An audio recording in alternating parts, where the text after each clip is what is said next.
talk.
This joint hearing of the Subcommittee on Livestock and Foreign Agriculture of the Committee on Agriculture and the Subcommittee on Coast Guard and Maritime Transportation of the Committee on Transportation and Infrastructure on U.S. International Food Aid Programs will come to order.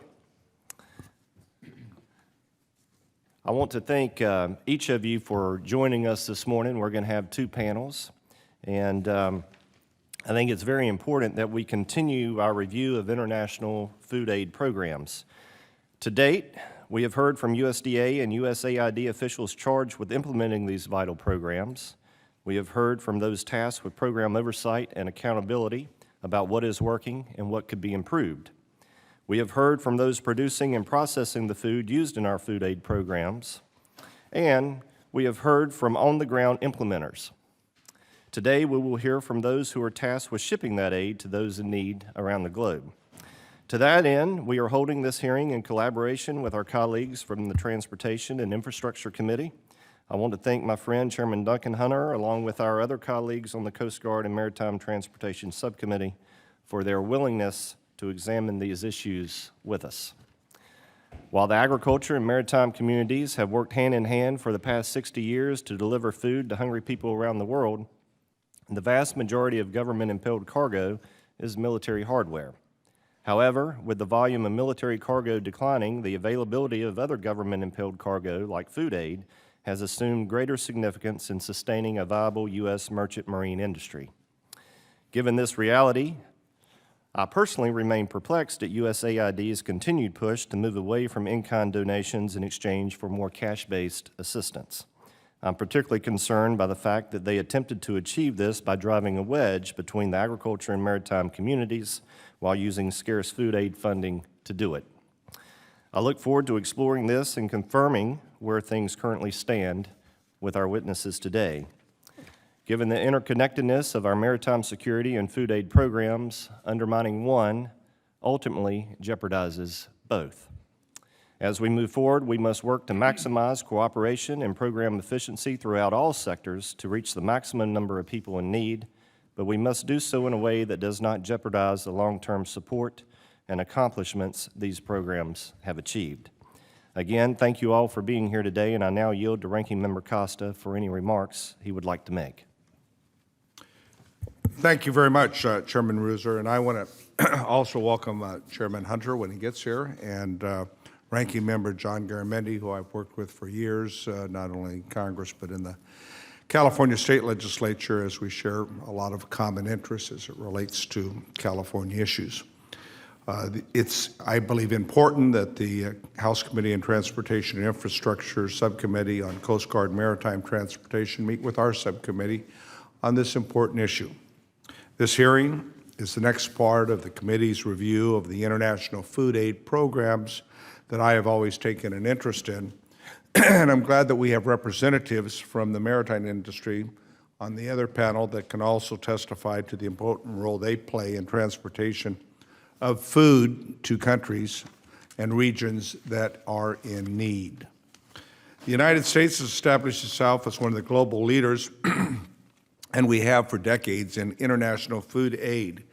And my constituents in the California's Great Central Valley, the San Joaquin Valley, are proud that the fruits, vegetables, and dairy products that they produce are used by numerous agencies and for programs such as U.S. Agency for International Development, i.e. USAID, and food that not only is used from my constituencies, but not only from throughout California, but throughout the country. Because we do have the ability to produce an abundance of food, and this is an area where we can be helpful. These programs, which operate throughout the world and some of the most dangerous regions in the world, such as Syria and the South Sudan, perform incredible services to bring food to those most in need living in those areas, where you have abject poverty, you have conflict, it seems like constant conflict, civil wars in which man's inhumanity to mankind is being exhibited. And this food, therefore, provides the sort of humanitarian support that our nation, I think, must and can provide. The efforts also support counselors' jobs here in America, especially in transportation and logistics side of these programs. That's why the reforms that have been made to our international food aid programs, for me, are troubling in some areas. It's clear that we need to have flexibility, and I don't think anybody argues against that, within programs on how the aid is delivered to these countries and to the regions.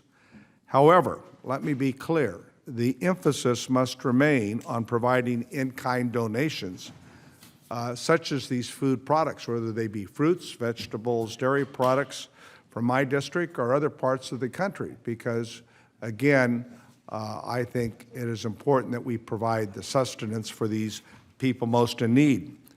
I think that's far better than providing cash-based assistance. Cash-based assistance in which we have, I believe, less control over.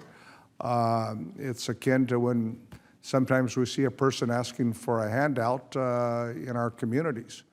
I usually go into the store and buy a sandwich and hand them something to eat as opposed to giving them cash. I don't know what they're going to do with that cash.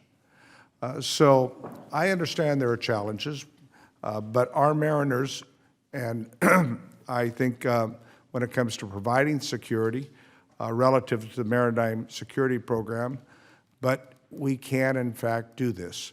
And we have. Military cargo accounts for the vast majority of the cargo preferences tonnage, and it has been successful. But we have a responsibility and the resources to do what we can for those who are struggling to feed themselves. And that's why, again, these international food aid programs are so important.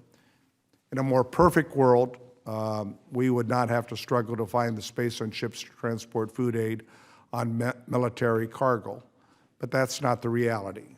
Again, I welcome my colleagues from the Transportation Infrastructure Committee, and I look forward to hearing the testimony of these witnesses that we have here today And, Mr. Chairman, I yield back the balance of my time. Thank you. Thank you very much, and I will recognize Chairman Hunter for a few remarks if he has any to make. Thank you, Mr. Chairman. I do. I have a little something to say, but let's focus on this right now. There's no peace dividend in terms of not having to move stuff around anymore. I think that we're seeing this loud and clear. There's not going to be a time where we don't have to move military goods overseas somewhere. It's not going to happen. We're going to have to do it over and over. And it seems like a year or 2 or 3 years ago, we reached this deal where we thought it'd be okay to start losing U.S. flagged ships, not having them ship the 75% cargo preference, moving that to 50.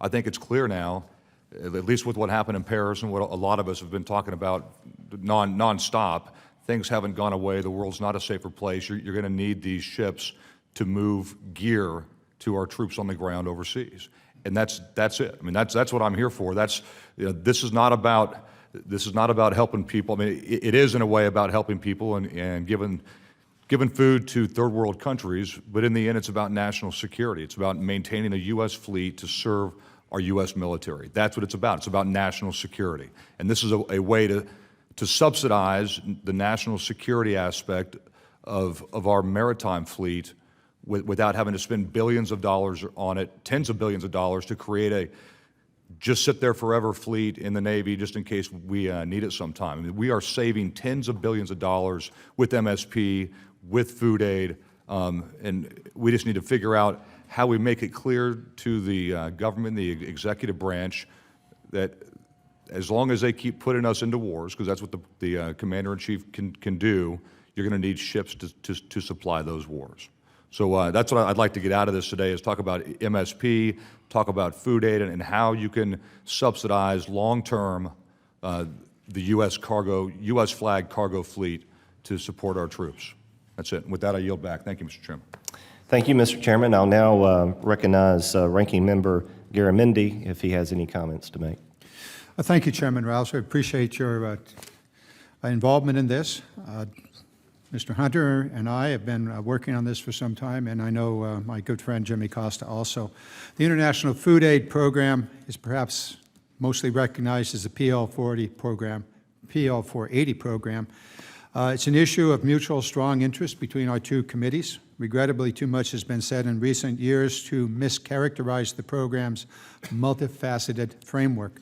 I'm pleased that we have this opportunity today to set this straight. First and foremost, I want to make it very clear that I'm not going to take a back seat to nobody when it comes to food aid. My wife and I have been in the famine camps. We were there in the 80s, my wife in the 90s, and we've seen what happens when the lorry arrives with American food in that lorry. We know that that's food, that is real food available. We also know when cash arrives, it disappears. There is a very, very real difference. If you want to feed people, then you bring food. If you want corruption and chaos, bring cash. It's that simple. Now, this is a multifaceted program. It's not just about delivering food to those who need it around the world. Oh, by the way, people say you can buy locally. That's where the famine is, folks. Oh, we're going to buy regionally? Sure, we can buy rice in Brazil or grain in France.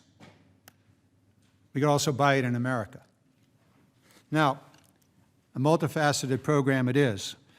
The emergency food assistance, yes, but it's also about the maritime industry, as our chairman, Mr. Hunter, said. It's about the maritime industry and the importance of the maritime industry being supported by impelled cargo. That is cargo that is required to be carried on American ships. It maintains our merchant marines. Lose that, and we lose the ability to deal with our national security issues around the world. We have a 60-year record of a successful PL480 program.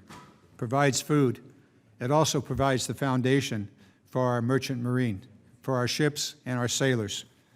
It's been durable, it's been effective, and there are those who are determined in ways that I think lack understanding to somehow destroy that long established and successful program by cashing it out.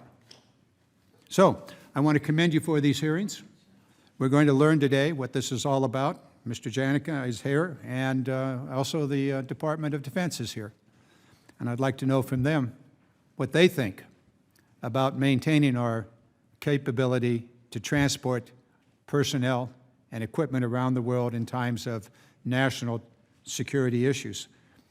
We might also just think about what happened with Desert Storm back in the 90s, when we didn't have a viable shipping capability of our own ships.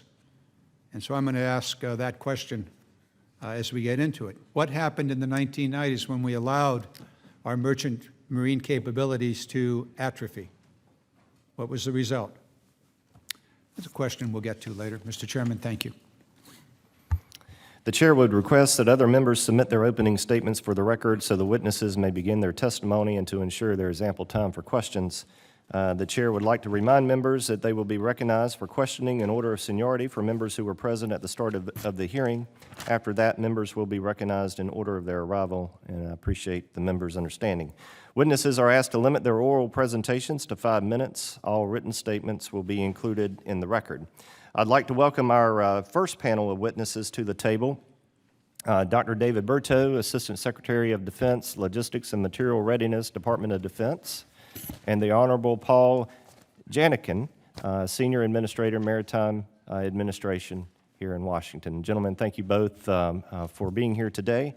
And Mr. Berto, we'll begin with you.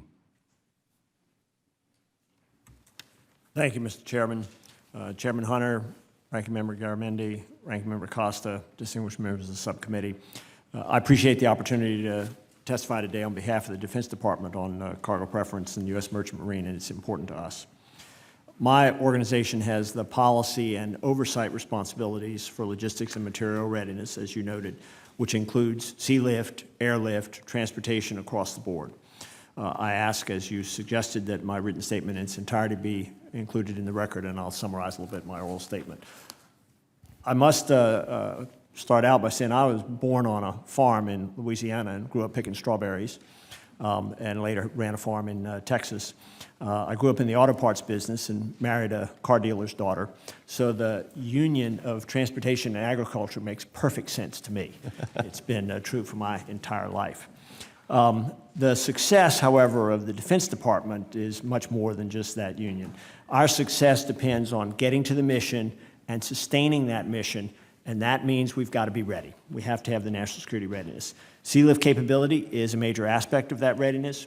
We meet those requirements in part by maintaining our own surge sea lift capacity, mostly roll-on, roll-off ships, by pre-positioning military equipment and supplies aboard ships located in key areas. But we also rely on the ships and the mariners in the commercial U.S. Merchant Marine as a contributor to our capacity to surge when needed. We have a range of commercial sea lift programs that we participate in across the government to support that role. My written statement covers some of those. I'm sure we'll discuss them today. They're important for the overall health of the Merchant Marine, as well as for providing the Defense Department with assured access to the capacity we need when we need it. The availability of mariners is at least as important as the availability of the number of ships for crewing both U.S. flag commercial vessels as well as for the Navy logistics support vessels and the surge capacity. And as U.S. flag ships decline in numbers, then the mariner jobs associated with those potentially also declines, and that's something that we watch carefully. Ultimately, America depends on the Defense Department to be ready to execute its national security missions. That's why we're here. The availability of ships and mariners from the U.S. Merchant Marine is an important element of that readiness. With that, Mr. Chairman, I want to conclude my opening remarks. I thank you for holding this hearing and inviting us to participate, and I look forward to answering any questions you may have. Thank you. Mr. Janikin. Thank you, Mr. Chairman. Good morning. Chairman Hunter, Ranking Members Costa and Garamendi, and members of the subcommittees, I want to thank you for the opportunity to discuss the United States Merchant Marine and its relationship to U.S. international food aid programs. I would like to note that the U.S. Merchant Marine is one of the safest fleets in the world. However, there is some risk involved whenever you're exposed to the elements, as noted by the tragic loss of the El Faro during Hurricane Joaquin. And as I point that out, we commend at the sacrifice of those mariners who lost their lives. The U.S. Merchant Marine Act of 1936 declared that establishing an American merchant marine is a national priority. Over the course of their storied history, our nation's merchant mariners have made important contributions to a wide range of U.S. defense activities and have provided critical support for both national emergencies and our economic security. To maintain a maritime presence in global trade and assured ready access to ships and crews to be able to move our armed forces when and where they are needed, the United States supports a fleet of privately owned and operated ships in international trade. The sufficiency of the mariner pool to support a large-scale activation of the 61-ship Government Reserve Sea Lift Fleet and the 2 vessels that we have that support the Missile Defense Agency directly depend upon the number of commercial U.S. flag vessels that are actively sailing. A fleet that is sufficiently sized provides an adequate pool of qualified merchant mariners to meet the crewing requirements of both the commercial and the government sea lift fleets to meet national defense requirements and during both national emergencies and normal peacetime operations. To encourage an active, privately owned and operated U.S. flag fleet, Congress has enacted several measures known as cargo preference laws.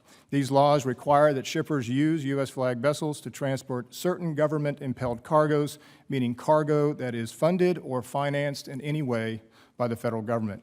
Congress has also passed the Maritime Security Act, which established the Maritime Security Program, or MSP, which provides direct annual stipends for a 60-ship, active, commercially viable, militarily useful, privately owned and U.S. flag vessels in exchange for assured access by the Department of Defense. Of the 78 vessels that trade internationally currently today, 57 participate in the MSP program, although the authorized level is 60. This is the first time that I know of that a maritime administrator has testified before Congress where we had vacancies in this critical program. The MSP provides critical employment for up to 2,400 U.S. merchant mariners, creating a reliable pool of mariners ready to support the activation of the government's reserve sea lift fleets. With respect to U.S. food aid programs and like other civilian cargoes, under cargo preference, substantial food aid is shipped on U.S. flag vessels. In 2014, over 800,000 metric tons of food aid were shipped on U.S. flag vessels. The vast majority of that tonnage, nearly 600,000 tons, consist of PL 480 Title II food aid. Further, over half of the Title II food aid cargo, 54%, is carried on dry bulk vessels, which, unlike most of the liner vessels, are not part of the MSP and receive no active government support beyond cargo preference. Based on the recent levels of PL 480 Title II food aid shipments internationally, the Maritime Administration estimates that the food aid cargo preference law sustained 7 to 10 liner-type ships and 2 dry bulk vessels in the U.S. flag fleet, along with approximately 360 to 480 mariner jobs. While the FY16 President's budget includes the administration's food aid reform proposal, we have been prepared to work with members of Congress and other stakeholders on alternate legislative approaches to achieve the administration's goal for food aid reform. These goals include providing additional statutory flexibility that would allow feeding more starving people for no additional cost, while addressing the potential impact on food aid reform on maritime capacity for national security and the potential for to ensure minimal harm to domestic agricultural interests. The number of vessels in the international trading fleet has declined from 106 vessels at the end of 2011 to 78 as of the 31st of October of this year. This decline can be directly attributed and related to the reductions in both DoD and agricultural cargoes, including food aid in recent years. Vessel owners have taken into account a variety of factors before making a decision to leave the U.S. flag fleet. However, we do know that the primary reason that privately owned and operated ships remain in international trade under U.S. flag is to carry cargo. We also know that reduction in our fleet of U.S. flag vessels trading internationally means a reduction in mariner jobs. MARAG closely tracks every billet aboard active commercial ships and government U.S. flagships, and we believe the current number of available mariners is only sufficient to meet the initial sea lift surge when government reserve ships are activated. However, it will be extremely challenging to sustain crewing requirements over an extended period that requires a rotation of those crew members. Given this assessment, I'm working closely with the Department of Defense, the U.S. Transportation Command, and the U.S. Navy and commercial maritime industry to develop proposals to maintain the adequate number of trained mariners. In addition, we're currently developing a national maritime strategy that will consider a comprehensive range of options to preserve and grow the U.S. Merchant Marine. I'm very glad to have the opportunity to discuss the important issues with this committee. I look forward to any questions that you might have. Thank you, both gentlemen, for being here today. Mr. Janikin, my question is for you. As I stated in my opening statement, I have serious concerns about USAID's backdoor attempt to exclude agriculture from negotiations that dramatically impact the delivery of in-kind food aid. I'm also concerned about the fact that those meetings excluded agriculture groups, a major food aid contributor, obviously. And now in previous hearings, we learned that these deals would have directed money from Title II food aid programs to MSP and non-MSP shippers of food aid. Please explain Merit's position on this proposal along with the agency's involvement in the development of this deal, if you don't mind. Thank you, Mr. Chairman. We support the fiscal year 16 President's budget, which proposed 25% flexibility for local and regional purchase. You will note that as part of that fiscal year 16 budget, it did include $25 million to support and mitigate the impact on the U.S. Merchant Marine. $1 million of that would have been used to support training and other efforts with regards to the mariners, and then the other $24 million would have been used as some kind of a stipend to support the ships most affected by that flexibility, and those would be in the non-MSP category. With regard to the deal at which you referred, the actual proposal, and Merit became involved only after the former administrator for USAID, Dr. Raj Shah, approached both Secretary Vilsack and Secretary Fox, and there was an agreement in principle, and we were tasked at that time to work the legislative language and the rulemaking that would invoke that deal. And that was what we were working on. At no time was this an attempt to be a backdoor, and we fully understood that it would require a legislative proposal that would be presented to Congress as well as a rulemaking that would undergo public comment. To your knowledge, were the agriculture groups consulted at all? To my knowledge, I know that I personally talked with some USDA representatives, especially the Associate Administrator for Foreign Service or Foreign Agricultural Service. I know that the Secretary was consulted. I do not know if the commodity groups or any of those stakeholders were consulted. Thank you. Mr. Costa, do you have any questions?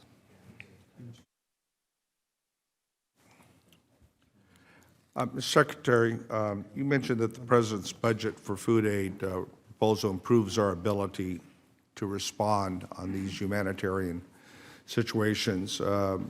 How do you think it does that? How do I think what? It improves our ability to provide that humanitarian aid. I think that in many cases in humanitarian aid, the folks who are trying to figure out what to do, time is of the essence. But what's the measure, the criteria? I mean, besides time, compared to I think the last couple of years, huh? Do you have I think any, time is the critical measure there. Do you have metrics in terms of assistance that's being provided in these Not that areas the of need? Defense Department tracks. I suspect the administration does, but I don't track those metrics. Does U.S. DIA, do you track this? Do you provide the metrics to measure this? I guess we'll find out in the... You care to comment? I would say that for those areas where the Defense Department's directly involved, for instance, the Defense Logistics Agency providing humanitarian assistance, and we're doing this right now to refugee camps in Jordan, in Lebanon, in Turkey, in Iraq, we track very carefully the entire requirements which we get from the U.S. Agency for International Development or the State Department through the purchase, the transportation, and the ultimate delivery to the endpoint. So we track that very carefully in terms of, but we don't set those requirements. Those requirements are set by other agencies of the federal government, and we respond to them. As we all know, we have a tremendous refugee problem in that part of the world, whether we're talking about Jordan or Turkey. So, for example, how would that be delivered? It'd go through a U.S. carrier ship to Haifa, and then from there to Jordan? For the most part, it's going into ports, Persian Gulf coming in, into Turkey coming down, or into Jordan directly. And it's both through ship and by air, depending on medical supplies, for instance, are often brought by air because of the perishability of them. Well, and obviously, you have less tonnage. I mean, it Right. more cost-effective to Right. bring it in by air, I guess. We work hard in those cases to minimize the transportation costs and maximize the amount of money availability to deliver humanitarian services. That's one of the trades that you have to make. But again, time becomes a critical element Yeah. there as well. Well, on that time, and you mentioned the assessment of the proposal would not impact DOD's ability to crew the surge fleet and deploy forces for sustainment of cargoes. Can you give an overview of that assessment on how that works? If you look at the total amount of cargo preference capacity that we use, the single biggest factor of that, of course, is DOD's shipping of its own materiel and equipment. That runs roughly 4/5 of the total cargo preference run across the board.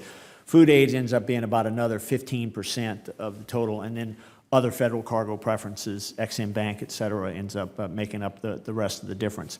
The DOD portion of that, of course, has been declining because we no longer have hundreds of thousands of troops deployed in Iraq and Afghanistan. I think Chairman Hunter mentioned that it's not going to zero. Right? There's probably a floor here that we're at right now. So if we look at the modest impact of the administration, Well, it could likely increase here in the next several years with the whole issue with ISIL and our efforts to focus a much more stronger effort there. I don't think I have a precise prediction of tonnage and dates of shipped, but I think that the chances are that we're going to be in that business for quite some time. Mr. Jonican, is it? Your testimony, you talked about examples of successful programs that have been administered over the last 50 years or so, and the positive impact of maintaining mariner jobs. I guess why would we want to consider, my question to you is, food aid reforms that would threaten those jobs? One of my focuses as the Maritime Administrator is to minimize any impact on the U.S. flag fleet, which is the reason why I was involved in the discussions with USAID for this. Going back to your previous question with regards to metrics for humanitarian assistance, I would note that the Ready Reserve Fleet, we do track that in terms of their readiness to be able to be activated in 5 days to be able to support that. We most recently did that with 3 Ready Reserve Force ships that supported United Assistance, which is the Ebola mission in West Africa, to be able to get those supplies, to be able to support the medical teams that were on the ground there almost immediately. Before my time runs out, do you think the food aid reform proposal in the President's budget would reduce the amount of cargo moved by U.S. flagships? Yes. And that was the reason why that there was a proposal in the budget to include $24 million to mitigate the impact on the ships that we thought that would be most be affected, which we estimated to be 4 to 6 ships. All right, thank you, Mr. Chairman. My time's expired. I'll now recognize Chairman Hunter for any questions he may have. Thanks, Mr. Chairman. I guess the first question is, why do we have 57 and not 60 MSP ships? For the first time ever. I believe that the real issue there, Chairman Hunter, is the lack of cargo. If you don't have cargo, you don't have ships, and if you don't have ships, you don't have. But I thought the whole, with the MSP, I mean, you're getting a stipend so that you can run your own stuff until the U.S. needs you, right? No, the actual MSP program under the Maritime Security Act was based on 3 things. It was based on the stipend payment, which was never fully intended to cover the entire amount of the differential between operating under U.S. flag versus foreign flag, which we estimate to be $5 to $7 million. The other access is you had to have access to government-impelled cargo. As Secretary Berteau indicated, those cargoes have declined. In fact, they've declined 50% since 2010, as has the food aid cargo and other cargoes. I will note that although the revenue base is about 15% for food aid, in terms of tonnage, it's about 50%. It's tonnage that fills ships, not revenue. And so from that standpoint, it does have an impact. So you only have 57 because we only need 50? We only have 57, but the other part of that is you have to have civilian cargoes. Today, the global market is depressed. In fact, I just saw yesterday where the container rates are at the lowest level they've been since the recession in 2009, and the Baltic Dry Index has indicated that for raw commodities, they're at the lowest level they've been in 30 years. And so to compete in those markets where you have a non-competitive advantage due to the financial constraints that you have to be able to operate under U.S. flag, it makes it very difficult. Those declining cargoes have put downward pressure on them, and they've had to make decisions to be economically viable. So when appropriators appropriate money, though, they appropriate for 60 ships, right? They appropriate $186 million. So what happens to the 3.2 million times 3 ships?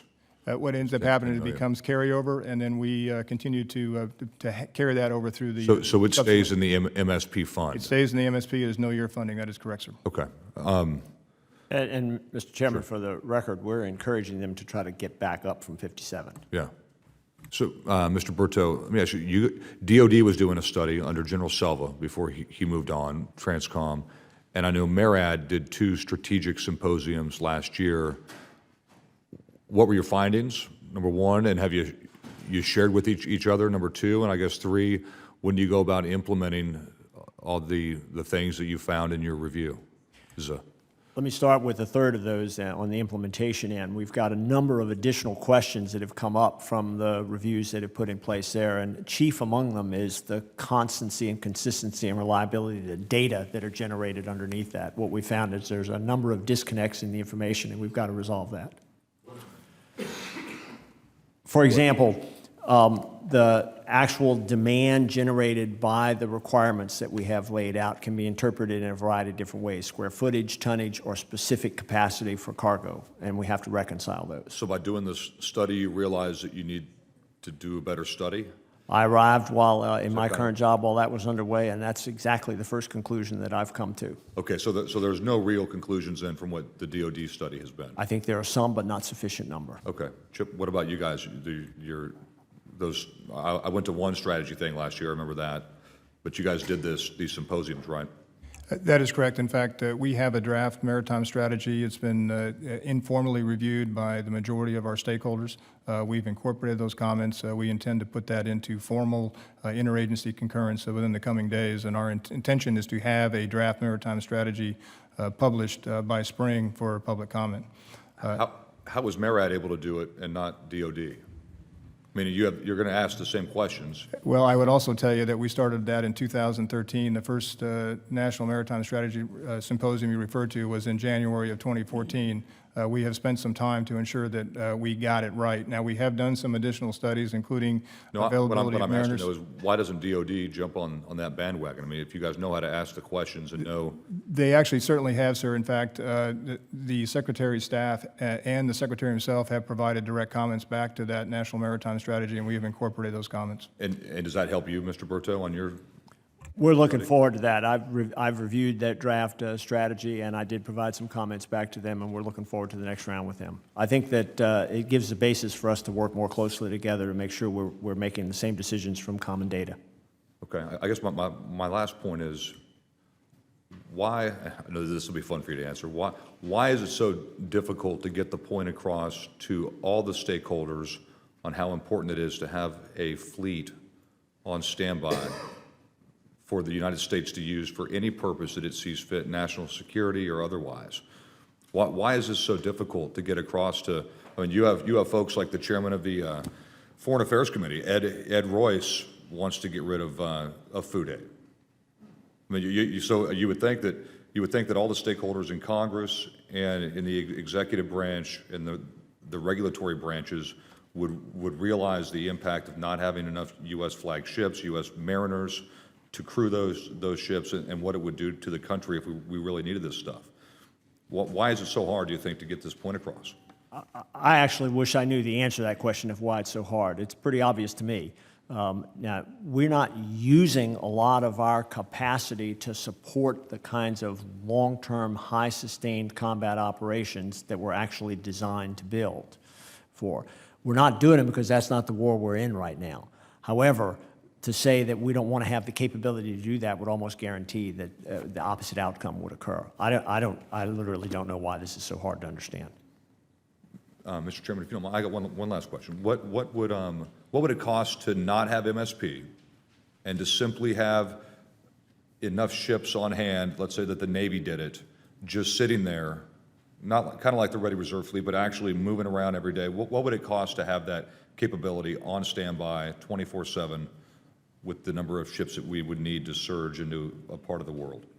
Chairman Hunter, I can give you an example. Currently today, the MSP program, assuming it's all 60 ships that are in the program, It costs us $186 million. The Ready Reserve Force fleet, which is approximately 46 ships, I take approximately $300 million a year to keep them in 5-day readiness status with partial crews to be able to be activated in 5 days. If I extrapolate that out to cover the cost to do that for 60, it comes up to about $390 million on an annual basis. And so that's nearly $200 million more than what it would take to operate the MSP, and that does not include recapitalization costs. The MSP, those recapitalization costs are borne by the private operators who are part of the MSP. That cost would be in the billions. And so the program itself provides us that readiness. You could not afford to do that if the government had to pay for it on its own without cargo preference. Thank you. Thank you for your indulgence, Mr. Chairman. I kept my question short so you could go long, Mr. Chairman. Mr. Garamendi. I'll try to stay within my 5 minutes. The testimony you gave just a moment ago, Mr. Janica, is extremely important. And apparently that information is lost on the administration as it continues to push the USAID notion of cashing out, which would inevitably result in less cargo and less ships, and more expense to the total taxpayer. Is that correct? Is that the formula? Is that the equation? You reduce the cargo, you increase the cost of readiness to the U.S. military. And it's some $300 million or $200 million additional money. Is that correct? If you were to do it all in a reserve fleet where you have a stationary fleet and you did not have the MSP, that would be an accurate assessment. However, that's one of the reasons why in the administration's proposal for fiscal year 16, it did include additional funding to offset the impact we believed it would have on the U.S. flag fleet. Why don't we just put more cargo rather than more cash subsidy? As I indicated in my testimony, Ranking Member Garamendi, it is cargo that is the reason why you have ships. And if there were cargo, the ships that either retired, scrapped, or reflagged would have remained under U.S. flag, in my opinion. Let's go to why there may not be as much cargo. Talk to me about your enforcement powers to enforce the current laws on impelled cargo.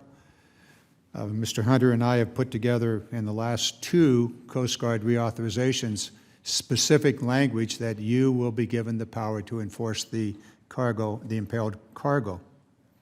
What is your position with regard to that requirement that is currently being discussed as we try to move towards a compromise with our Senate colleagues? Thank you for the question, Congressman. I would note that we have a notice of proposed rulemaking that is undergoing interagency review and has been since March of this year. That notice of proposed rulemaking would address many of the issues of which you're referring to with regard to enforcement of cargo preference. It's been underway since March. Why hasn't it been completed, and where is it stuck? It's in the interagency review process, sir. Meaning OMB? Yes. So it's stuck in OMB. I won't say that it's stuck in OMB. It's still undergoing interagency review. Very good. What is a sufficiently sized fleet? Mr. Buteau, what is a sufficiently sized fleet, and what is the sufficient mariners to man and that fleet? So we create our requirements not in terms of number of ships, but in terms of the requirements of what goes on those ships. So it's square footage, it's tonnage, it's container capacity, it's roll-on, roll-off capacity for across the entire fleet. Translating that into ship-by-ship numbers ends up with a range, if you will, of ships available to us. We haven't fully tested the limits of our current capacity and capability for quite a number of decades. I mean, the closest we've come was Desert Shield and Desert Storm, which I think was mentioned earlier as a high demand test for our overall capacity. We used a lot again at the beginning. Were we able to meet the demand with domestic ships? Today, I think we can probably meet the demand. We have not done a capability requirement study in about 6 years now. I think it's about time for us to undertake another one. A lot of the world has changed since 2009, the last time we did it. And I think it's time for us to update those requirements. I would say it's high time. I would agree with you. Could be tomorrow that we need those ships. It could well be. And I think I just heard you say you don't know if you have sufficient ships. I am insufficiently comfortable with with the notion. So you are- I am insufficiently comfortable with the statement that we have Insufficiently enough. comfortable? Yes. Meaning you are uncomfortable. It means I am uncomfortable. In yes. other words, you're not sure that you have sufficient ships to meet the demand that might occur. I cannot sit here and tell you that we can meet the demand that might occur. Mr. Janica, would you like to comment on that? I can certainly give you some specific examples. With regard to Desert Storm and Desert Shield, about 23% of the actual cargo that DOD actually moved, it was forced to go on U.S. flag due to lack of availability. We also activated 76 out of the 96 ships that were in the Ready Reserve fleet at the time. I would note that that 76, although it was not a full activation, that is 30 more ships than I currently have in my Ready Reserve Force fleet today of 46. Additionally, at that time, I had 199 ships under U.S. flag in the 1990 to 91 timeframe. Today, at 78. General McDew, who is the current commander of U.S. Transportation Command, is on record saying that if we were required to do the same amount of movement to be able to support Desert Shield, Desert Storm, we do not have the sea lift capacity today. And that's why I'm uncomfortable. Does that also mean the mariners as well as the ships? It does. In fact, our mariner pool today stands at about 11,300, and I believe that we're on the very hairy edge of being able, not only, we can certainly man all of the ships that we have currently in the reserve sea lift fleet, however, we would not be able to support a rotation of those crew members after 3 to 4 month point. And I would note that the two examples we use here, the Persian Gulf I in the early 1990s, Persian Gulf II in the early aughts, neither one extended over a period of time longer than 6 months. So the real problem could become with a second rotation beyond a 6-month period. Mr. Chairman, just one final. For the record, could you provide the specifics in this discussion for both of you? Thank you. Yield back. Mr. Kelly. Thank you, Mr. Chairman and Ranking Member, and thank the witnesses for being here. You know, I've been on the receiving end of getting those goods on ships into theaters, and I understand having the capacity when we need it in a full spell. And there's a whole lot of difference between a Desert Storm and the type of wars that we're in right now, and as far as what kind of material you have to ship. Your capacity needs to be built so that we can send the right amount of tanks, brads, self-propelled howitzers, all those very heavy things that take up a lot of space also. But as a theater matures, the need for that fleet goes down. No matter how long you stay in theater, you don't have to keep resupplying. Your supplies change in the types. So do you feel like on a surge capacity like Desert Storm, for a high-intensity conflict, as we say in the military, do you feel like we have sufficient ships now that could get us to where we need to be so that soldiers, sailors, airmen, Marines have the right equipment when they arrive in theater? The answer to that question is probably yes, but that's a scenario that actually doesn't reflect the full spectrum of the scenarios we have to prepare for. For instance, in that scenario, there's zero attrition of those ships as they're on the way there. We have to be prepared for the potential scenario in which, in fact, there's an adversary out there who doesn't admit to zero attrition as their objective. And having participated in the war on terror since 2003, I think my first deployment was 5 when we actually had goods shipped on ships over there and filled up the connexes and containers and had equipment going. That has very much gone down over the last 14 years so that we're not shipping near as much. So that being said, do we not have room now for USAID, for farm food on those ships that are not currently shipping the same amount of quantities of supplies that they were in 2005 and 2006 at the surge in Iraq? The amount of equipment and the amount of mobilizations has definitely gone down. Has not the amount of space required because of military shipments gone down since 2005 until the current? Thank you for the question. What I would tell you is there is available capacity to ship U.S. food aid cargoes. However, the commodity prices are up high enough that there is less being shipped today. In fiscal year 2014, we shipped about 815,000 tons, metric tons of food aid on U.S. flagships out of about 1.4 million. So we still met the cargo preference requirement, but I do know that today, some of the ships principally involved in carrying food aid cargoes are actually sitting in layup, meaning that they're alongside the pier with no mariners assigned. So there is capacity if there were additional cargoes to carry. As we pointed out before, it's the decline in cargoes which is having the most dramatic effect on the U.S. flag fleet, because there's just a lack of cargo that's out there, both on the DoD side and on the civilian cargo side as well. And going to Ranking Member Costa's comment, and I think there was another comment, lack of food or famine is national security. You know, the regions where they can't be fed and they're too poor and they don't have that causes instability in the regions. The places where our terrorists are being trained that are attacking this nation are places where they don't have food, they don't have jobs, they have nothing else. So these are training hotbeds for terrorists that want to attack and kill this nation. Would you agree that cash money, as opposed to food that has a U.S. flag on it, is much less effective in feeding that population? It is much more easily to corrupt or to spend money on weapons and those things, as opposed to food with a U.S. flag on the back on a U.S. flagship that delivers it. I believe that the GAO report that was out in August of 2015 had comments about that. I don't have an opinion.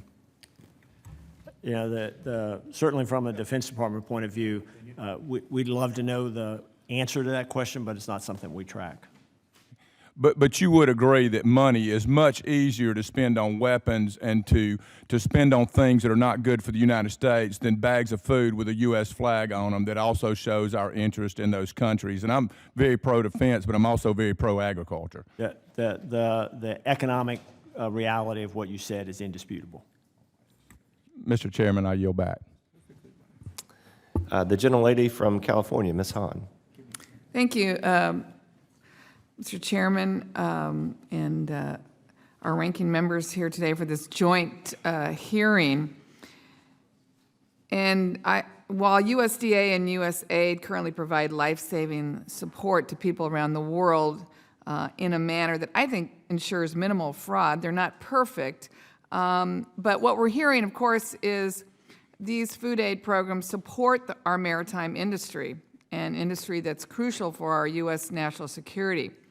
And what we've heard is a strong U.S. maritime industry prepares our nation not only for the threats today, but the threats that we can't even comprehend tomorrow. And I just want to urge these committees to consider the impacts of food aid reform that are being discussed. I certainly want to make our aid more efficient and accountable, but not if it means compromising a critical industry for our national security. So we've heard how more cargo supports our maritime industry and our U.S. flag ships. And we've sort of touched on a little bit, but the actual delivery of aid and food is compromised if we're just talking about cash, not just because of the fraud issue, but let's remember some of the emergencies that we've had recently. The Philippines that was ravaged by a typhoon, and we fed millions in the months that followed. But if we had relied just on developing farms or cash to buy locally grown food, where was the capacity to purchase that food? And so I just really want to talk about the actual delivering of the aid. Whether it be natural disasters or climate change, it seems to me that we are having more drought. We're having more natural disasters. So if we switch to buying locally, and I'm going to ask this to Mr. Berteau, what happens if that's where our focus is, if we're focused on buying locally and cash instead of delivering food? How is this impacted by these natural disasters in the areas where we're attempting to deliver aid?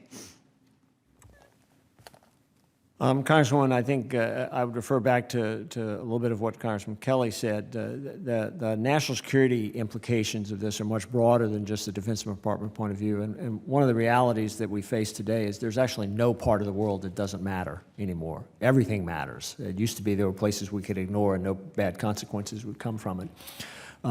When it comes to our ability to respond to major natural disasters, obviously defense plays a critical role in both providing the capability to respond and the capacity to respond at the level we need to.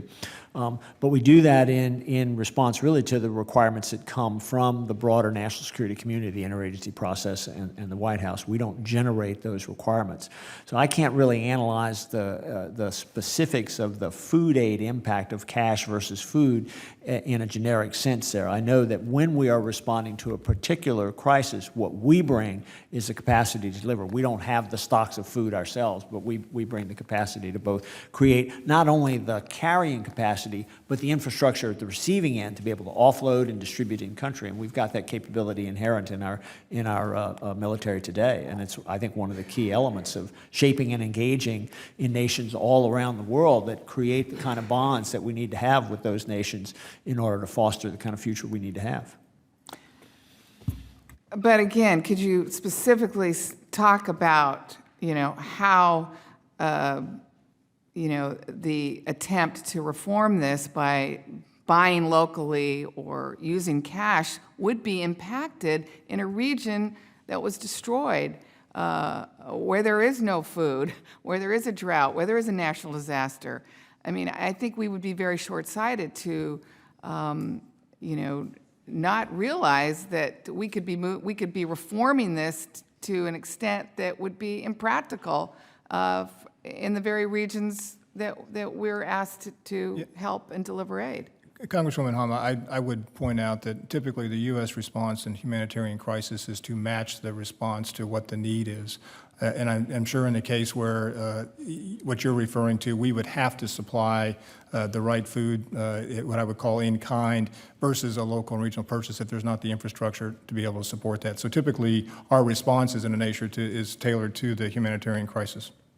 So you would think it would be short-sighted for us to move away from delivering food or having the agricultural capacity or the maritime industry capacity to do that, as opposed to just a move towards cash and buying locally.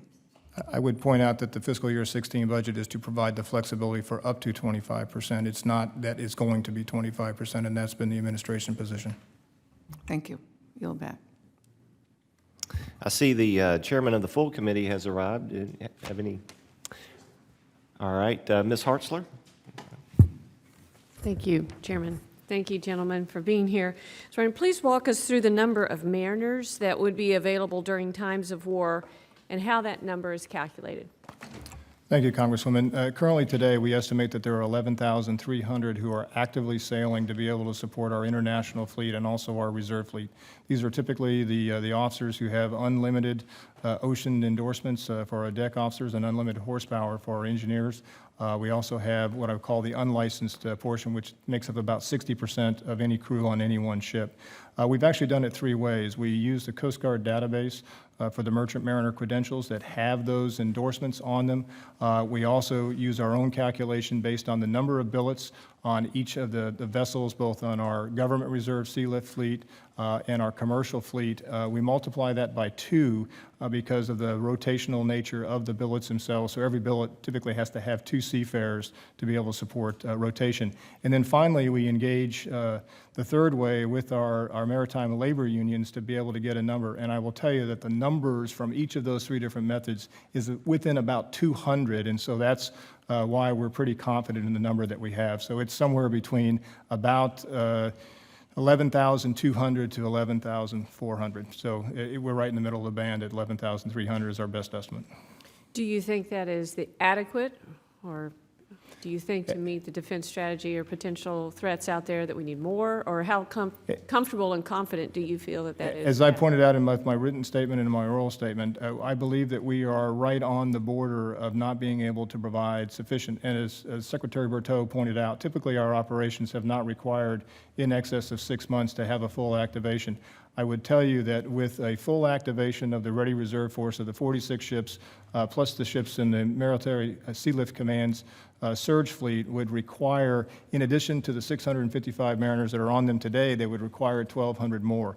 I would need 1,900 about the 4-month point to go in, and actively sailing, I have about 7,100. So I'm actually have a shortfall at that point, at about the 4 to 5 month point, where the rotation would have to occur. So if we have to go longer than that, I am concerned that we do not have the ability to do that unless the mariners who are currently serving on board agree to go longer. Now, historically, our mariners and our U.S. Merchant Marine has done whatever it takes to meet the mission, and so we anticipate that they would do that, but it is an all-volunteer force. They are not required to, and we have no way to enforce them to do so. Are you trying to recruit and to increase that number? How are you trying to address what you think might be a shortfall? We are currently working several different methods with regards to the officer side. We do that through our state maritime academies, the 6 state maritime academies, and also the U.S. Merchant Marine Academy.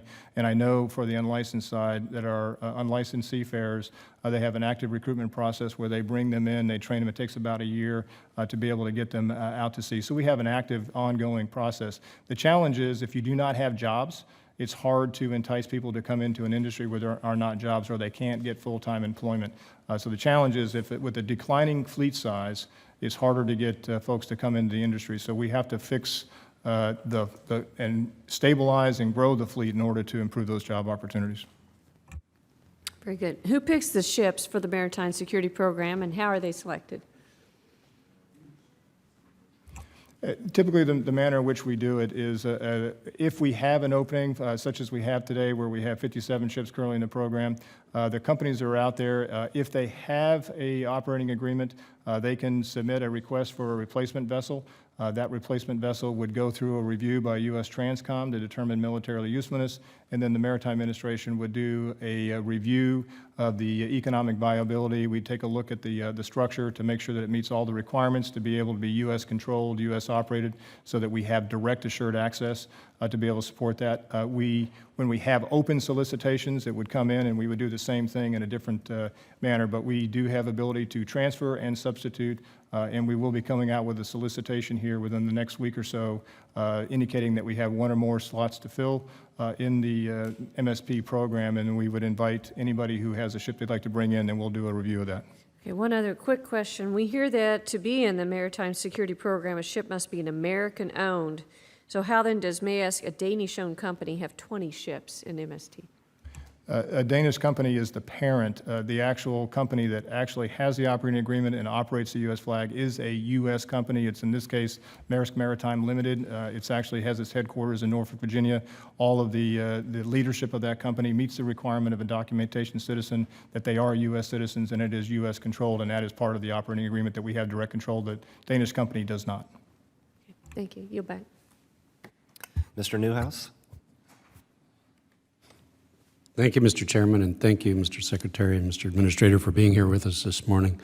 I just have maybe one question area to ask you about and following up a little bit on Mrs. Hartler's line of questioning.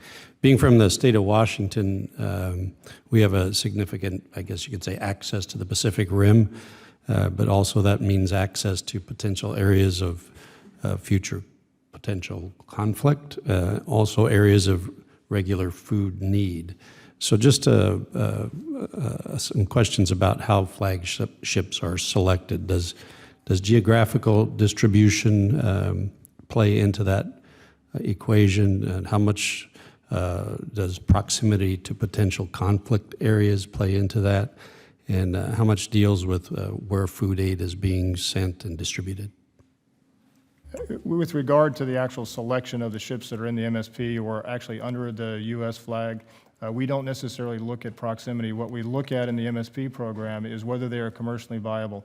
Typically, a company who's in the program and has several operating agreements, they will be operating in some kind of a liner string, meaning that they're servicing Europe to the United States, for example, and we take a look at that viability. We do have vessels, obviously, from a standpoint of being able to surge assets. We have them located around the country to be able to surge, to be able to support DoD's operational requirements. The U.S. flag typically comes in and they provide the sustainment option. That is what the MSP does at the point. So, for example, once we got in to Iraq and Afghanistan, the MSP fleet and the U.S. flag carried over 90% of all the cargo that went in to support those troops, and it got into a liner service. 99% of that was actually on MSP participants. But if I could add a little bit to that, the initial capacity is largely generated by our internal capability that we already have. We have prepositioned ships and stocks in place, both ashore and afloat. That's very geographically determined, and it ties to the operational plans that are the foundation of those requirements. The longer-term surge capacity is built in, both for the organic capacity that the Defense Department owns and for the capacity that we looked at the commercial, is much less dependent on the geography because it's got the lead time. It also depends more on the geography of where the point of origin is for debarkation. Those are known quantities to us. Our ports where we're going to be shipping out of are known quantities to us, so we can align with that for planning purposes because we've got enough time generally in our war plan and our war games to exercise that. Okay. Yeah. Well, there again, thank you very much for your contribution this morning. It's a very interesting subject, and appreciate the joint committee hearing. Thank you, Mr. Chairman. I yield back. I'd like to thank our witnesses on this first panel. Appreciate you being here today, and I'd like to go ahead and call forward our second panel at this time.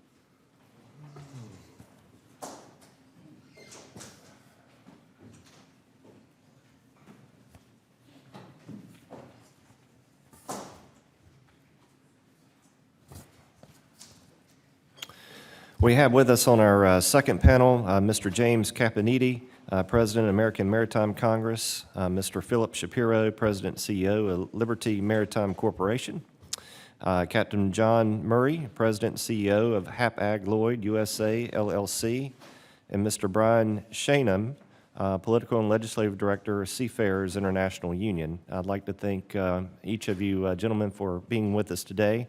And Mr. Caponiti, we'll begin with you. And if you can, try to keep your comments to 5 minutes.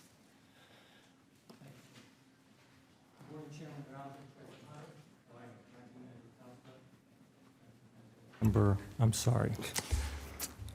Haven't done this in a while. Good morning, Chairman Rouser and Chairman Hunter, Ranking Member Costa, Ranking Member Garamendi, and members. Appreciate the opportunity to testify on behalf of USA Maritime on the importance of the Maritime Security Program and food aid cargo preference to the international trading U.S. flag fleet. USA Maritime is a coalition of shipowning companies, maritime labor organizations, and maritime trade associations which directly or indirectly represent the vast majority of privately owned U.S. flag ocean-going commercial vessels operating regularly in the U.S. foreign trade. For the record, I have submitted a list of members of the coalition. USA Maritime strongly supports the Maritime Security Program and existing cargo preference laws applicable to military and civilian government-impelled cargoes. Taken together, MSP and cargo preference programs are the principal means by which our national interests are served by maintaining a U.S. flag presence in international waterborne trade. Though it's fundamentally a commercial enterprise, the U.S. Merchant Marine has proven throughout history its capability to serve as an auxiliary force to the Navy. The often overlooked fourth arm of defense, as referenced by President Franklin Delano Roosevelt, the U.S. Merchant Marine and American seafarers have been called upon repeatedly to deliver U.S. military personnel and materiel to areas of conflict or emergency, no matter where they occurred. The maintenance of a strong, privately owned U.S. flag Merchant Marine has remained an essential part of our nation's official national security strategy. According to National Security Directive 28, signed by President Bush in 1989, and I quote, "Sealift is essential both to executing this country's forward defense strategy and to maintaining a wartime economy. The United States National Sealift objective is to ensure that the sufficient that sufficient military and civil maritime resources will be available to meet defense deployment and essential economic requirements in support of our national security strategy." End quote. This policy remains intact and equally relevant today. The U.S. Merchant Marine has continued to demonstrate its value as a strategic resource in the 21st century, providing worldwide shipping facilities and support to the Department of Defense and to essential foreign assistance programs, as well as to provide waterborne response for domestic and international disaster recovery operations. MSP is a government-private partnership between the U.S. government and the U.S. flag shipping industry, whereby DoD has provided assured access to privately owned commercial shipping assets, related global intermodal systems, and the active pool of U.S. citizen mariners necessary to deploy and sustain ground forces and related equipment during overseas combat operations. The development and implementation of MSP during the 1990s grew from an effort to re-engineer sea lift capability as a consequence of lessons learned from the first Gulf War in 1990 and 91. Less than a decade later, with respect to Afghanistan and Iraq, the effectiveness of MSP and its companion Sea Lift Readiness Program were well proven during the Sea Lift campaigns to support U.S. military operations and rebuilding programs. The U.S. government also administers a framework of cargo preference statutes designed to promote and sustain a U.S. flag fleet by prescribing a level of access to military and civilian government-impelled cargoes. It is important that these statutes and the related programs are adhered to by federal agencies to ensure that taxpayer dollars are spent, at least in part, to promote a U.S. flag shipping, to promote U.S. flag shipping, thereby preserving national security as an alternative to the employment of foreign flag shipping and foreign crews. Cargo preference laws remain essential to maintaining a robust commercial U.S. merchant marine. Virtually every privately owned U.S. flag vessel engaged in the foreign trade depends to some degree on cargo preference to remain economically viable. Indeed, without cargo preference, it is no exaggeration to say that the U.S. flag international trade fleet would continue to diminish to a level approaching MSP enrollment, currently at 60 vessels. As Administrator Janikin commented earlier, we have 78 currently in international trade. Nevertheless, the history of cargo preference administration indicates that cargo reservation requirements are often not self-enforcing, and strict maritime administration oversight is necessary to ensure that the law is followed and its purposes fulfilled across the U.S. government. A new regulatory mandate to strengthen MARAD's oversight and enforcement authority has been under consideration for 7 years. USA Maritime remains disappointed that the administration has thus far failed to formally propose an effective enforcement mechanism. It is important to note that U.S. flag capability brought to bear in wartime and emergency missions often includes both U.S. government-owned sea lift vessels and privately owned commercial vessels. In those instances, a single pool of trained, qualified mariners is called upon to crew government ships, the majority of which are idle but maintained in readiness for activation, while simultaneously meeting the requirement to continue crewing commercial vessels. Accordingly, the availability of an adequate cadre of civilian mariners to support the activation and operation of the U.S. government surge fleet remains a key element of U.S. strategy and planning. I just need a moment more. Military planners understand that America's security is best protected when our country relies on a commercial shipping industry domiciled in the United States, employing U.S. citizens both at sea and ashore, and subject to U.S. laws and regulations. Historically, the United States has been able to respond to crises and support military engagements when its U.S. flag fleet has been sized to do so. The critical challenge of this strategy has been the availability of an adequate pool of ocean-going citizen mariners to crew the government's reserve ships to meet surge and sustainment requirements. However, an ongoing decline in the number of U.S. flag ships operating internationally is negatively impacting the mariner pool, a trend that is raising concern among military planners and industry officials alike. As MARAD's recent report on cargo preference reduction surmised, continued declines in cargo volumes could erode even the ability to maintain the 60-vessel fleet. In closing, we ask that U.S. cargo preference statutes be supported and upheld by Congress and that the programs be fully implemented and enforced throughout the federal government. Again, thank you for this opportunity. I look forward to your questions. Thank you. Mr. Shapiro. Good morning, Chairman Rouser, Chairman Hunter, Chairman Conaway, Ranking Members Costa and Garamendi, members of the subcommittees. Thank you for the opportunity to testify on the important issue of international food aid and the U.S. Merchant Marine. Let me add that your leadership on these issues is to be applauded. Liberty Maritime has been active in the carriage of PL 480 cargoes since 1988 and has successfully delivered almost 30 million tons on over 500 voyages to needy people all over the world during the last 27 years. We are proud of the historic accomplishments of the PL 480 program and of the critical role of the U.S. Merchant Marine and the role it's played since 1954 in delivering food and supporting this important program. You've already heard from other witnesses about how important the carriage of food aid is to the Merchant Marine, as it comprises an essential cargo source for U.S. flag vessels. I would like to add from my long experience in this industry that the current situation is unprecedented in its level of devastation to the U.S. flag Merchant Marine. The U.S. flag fleet is suffering economically from an enormous decline in available cargoes, not to mention the MAP 21 reduction from 75% to 50% carriage, and many ships, including several of our own, have had to reflag with the resulting substantial loss of sea lift capacity and maritime jobs. So I can say without reservation that the current food aid preference cargo base is already inadequate to support the existing fleet, and that new and substantial support is needed to prevent further deterioration in the fleet size and loss of sea lift capabilities needed for the future. Let me add something about U.S. flag rates, which have been criticized by out-of-touch academics. What these critics forget, first and foremost, is U.S. flag carriers are rate capped by the U.S. government in its determination of what is a fair and reasonable rate. So we cannot charge more than an average of our costs, plus a modest regulated profit on any particular voyage. And because of a lack of cargoes and vigorous competition amongst U.S. flag ocean carriers, we never come close to hitting the regulated profit amount or ceiling. I would like to say a few words about the Obama administration proposals to dismantle PL 480 in the name of reform. As well-intended as these proposals may be, they have already done substantial harm to PL 480 and will do irreversible damage if adopted by Congress. The proposals have put the public narrative on PL 480's imperfections rather than recognizing the program's enormously impressive track record and seeking to improve on it. In fact, it's hard to find another U.S. government program that has achieved so much for so long with so little. I dare say that if other foreign assistance programs were anything like the PL 480 program, the American people would actually like foreign aid.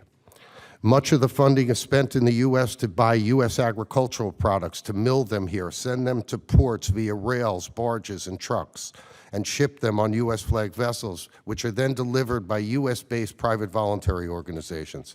And most importantly, the program delivers assistance to persons who need it in a transparent, accountable, and efficient way. I would ask the members of the two committees represented here today whether we will be able to say that if PL 480 becomes a cash giveaway program. Will the American people support a giveaway program of cash that inevitably will be neither transparent nor accountable? I don't think we need any polling done to know the answer to that question. We strongly urge caution and prudence before dismantling a program that has worked so well for so long and won't be easy to reconstitute if it turns out that cash and vouchers are the wrong way to go. We already are the leading provider of cash aid in the world. We need do no more. Indeed, we believe the evidence is already accumulating that shows that cash and vouchers lead, as one would expect intuitively, to enormous diversions of funds, fraud, waste, and abuse. I commend the subcommittee to the November 2014 United Nations Inspector General report and to the 2015 GAO reports, both of which indicate that cash voucher programs are rife with fraud and abuse and lack transparency and accountability. One of my favorite vignettes from those reports is the admission by GAO that the only verification that vouchers are ending up in the right hands to be used for the right purposes has been by satellite surveillance. I urge the subcommittees to contemplate how likely is it that sporadic satellite surveillance can prevent voucher fraud and abuse in Africa. From my own company's long experience, I can tell you that when we're hired to deliver food, not only to a foreign country, but also directly to a refugee camp, that food gets there every time. We take that obligation seriously, and shipping contracts make it our responsibility. The food gets delivered to the dock or to the inland refugee camp, whatever is called for in the contract.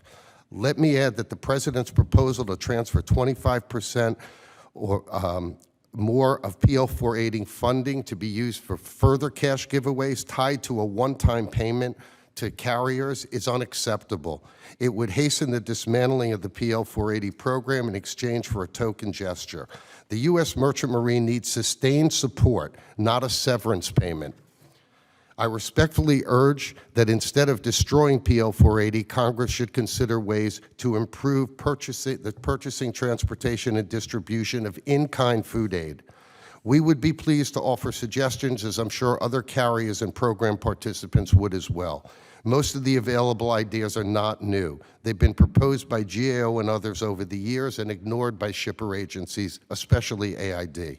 For example, the way shipper agencies contract for transportation services unnecessarily costs the U.S. government money. In the commercial sector, contracts tend to apportion risk and responsibility to the person in the transportation chain that has the most control and can mitigate the risk. So, for example, where the ocean carrier does not control the ocean terminal, the terminal is responsible for loading or discharge delays caused by its employees or actions, not the ocean carrier.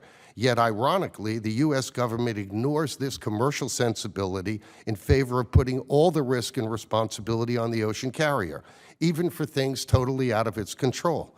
The inevitable result is the ocean carrier rates are higher than they have to be to account for this risk.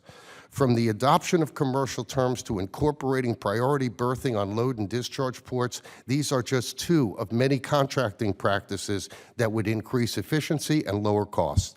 There are many other examples of ideas that could improve efficiency.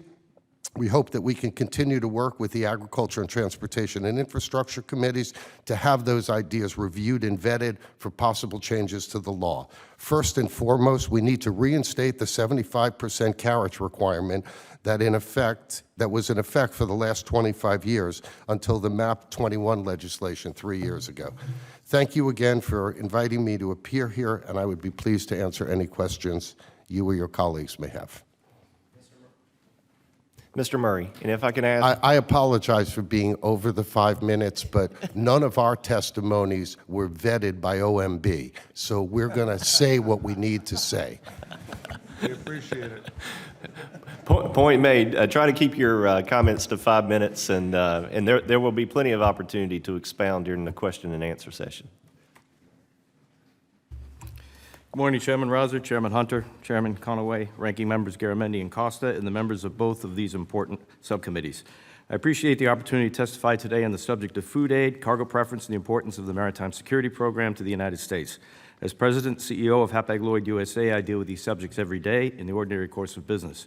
My testimony today aims to highlight the importance of these programs to maintaining a viable U.S. merchant fleet that is so essential to our national security of our country. Hapag-Lloyd USA is an American subsidiary of the global container carrier Hapag-Lloyd AG. We operate 5 container ships and a weekly liner service between the United States and North Europe. All 5 ships are crewed by American mariners and fly the American flag. They carry cargo that sustains the U.S. military mission and its service members based in Europe and beyond, as well as other preference cargo, including American food aid that is delivered to destinations well beyond Europe. Our company has operated American ships in the foreign commerce of the United States since the early 1900s. Known then as Likes Lines, the company supported our nation's sea lift requirements for more than 90 years, including 2 world wars and numerous other humanitarian and military missions. When Congress enacted the Maritime Security Program in 1996, our company was one of the first to enroll. To this day, we've maintained continuous commitment to both MSP and the Voluntary Intermodal Sea Lift Agreement.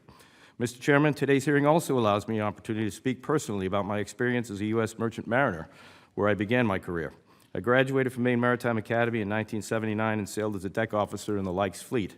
Our company then operated more than 40 U.S. flag ships alone, greater than half of our nation's entire U.S. flag fleet today. Preference cargoes were abundant then, and for our company, the most significant was the U.S. food aid that we carried to distressed nations throughout the world. To this day, I remain proud to have sailed as an American merchant mariner, to have been part of the transportation link that delivered American produced food to desperate people at their time of need. Throughout our nation's history, the U.S. merchant fleet of privately owned U.S.-flagged commercial ships and their U.S. citizen crews have always met our nation's call.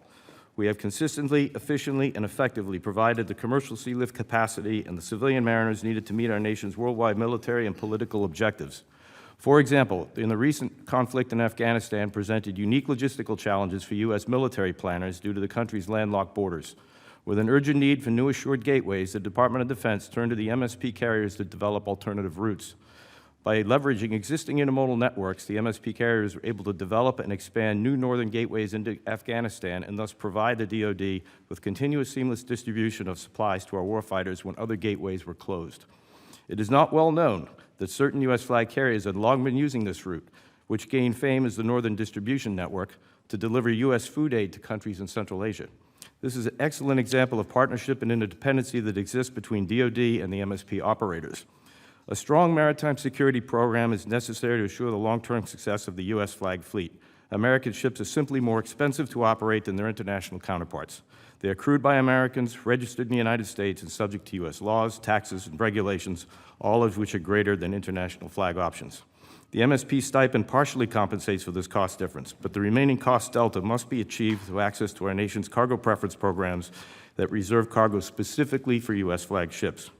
There are 3 U.S. cargo preference laws that are vital to the U.S. maritime industry and must be preserved, namely the Cargo Preference Act of 1904, Public Resolution 17, which governs the Export-Import Bank, and the Cargo Preference Act of 1954. Congress enacted these laws to ensure that U.S. operators have a sufficient U.S. cargo base for their ships operating in foreign commerce. Strict enforcement of these laws is fundamental to our business success and our survival as U.S. flag carriers. It is worth noting that the volume of cargo moving under these programs for our companies is the lowest I have seen in the last 20 years, with a significant reduction just in the last 12 months. Mr. Chairman, I'd like to summarize my testimony as an MSP operator and a businessman. U.S. companies own all of the ships in the U.S. flag privately owned fleet. As executives for these companies, we must routinely address the operational and political realities of our U.S. flag businesses with our boards and shareholders. We frequently ask to explain the implications of newswire political issues such as the MAP 21 food aid reduction, the expiration of the Ex-Im Bank charter, the future of MSP funding levels, and the overall degradation of U.S. flag cargo, all of which are the result of budget cuts and reallocation of government priorities. To be blunt, our business model has become a tough sell with our shareholders, who coincidentally are the same folks that approve capital investments for the future of the U.S. flag fleet. Given the precipitous decline in preference cargoes combined with current MSP levels, I now believe it unlikely that we could retain the 60-ship MSP fleet if a comparable MSP shortfall were to occur today, such as the one that occurred in 2013. Likewise, a failure to realistically adjust the funding levels for MSP may yield a similar result. As a former merchant mariner and a lifelong advocate of a strong U.S. flag merchant marine, I know how urgent it is that we stabilize our few remaining U.S. flag ships through the programs that exist today. The unfortunate reality of the business world is that if a service, product, or business unit does not perform, it is eliminated. Our nation's remaining U.S. flag fleet is dangerously close to this reality. Mr. Chairman, thank you for the time and the opportunity to testify before the joint committees. Mr. Shaneman. Thank you, Chairman Rouser, Chairman Hunter, Chairman Conaway, and Ranking Members Costa and Garamendi for the invitation to testify here today. My name is Brian Shaneman, and I serve as the Legislative Director for the Seafarers International Union. I'm here today representing all of seagoing labor, which includes the seafarers, the marine engineers, the masters, mates, and pilots, and the American maritime officers. Together, our 4 unions and our affiliates represent the bulk of America's internationally sailing civilian mariners.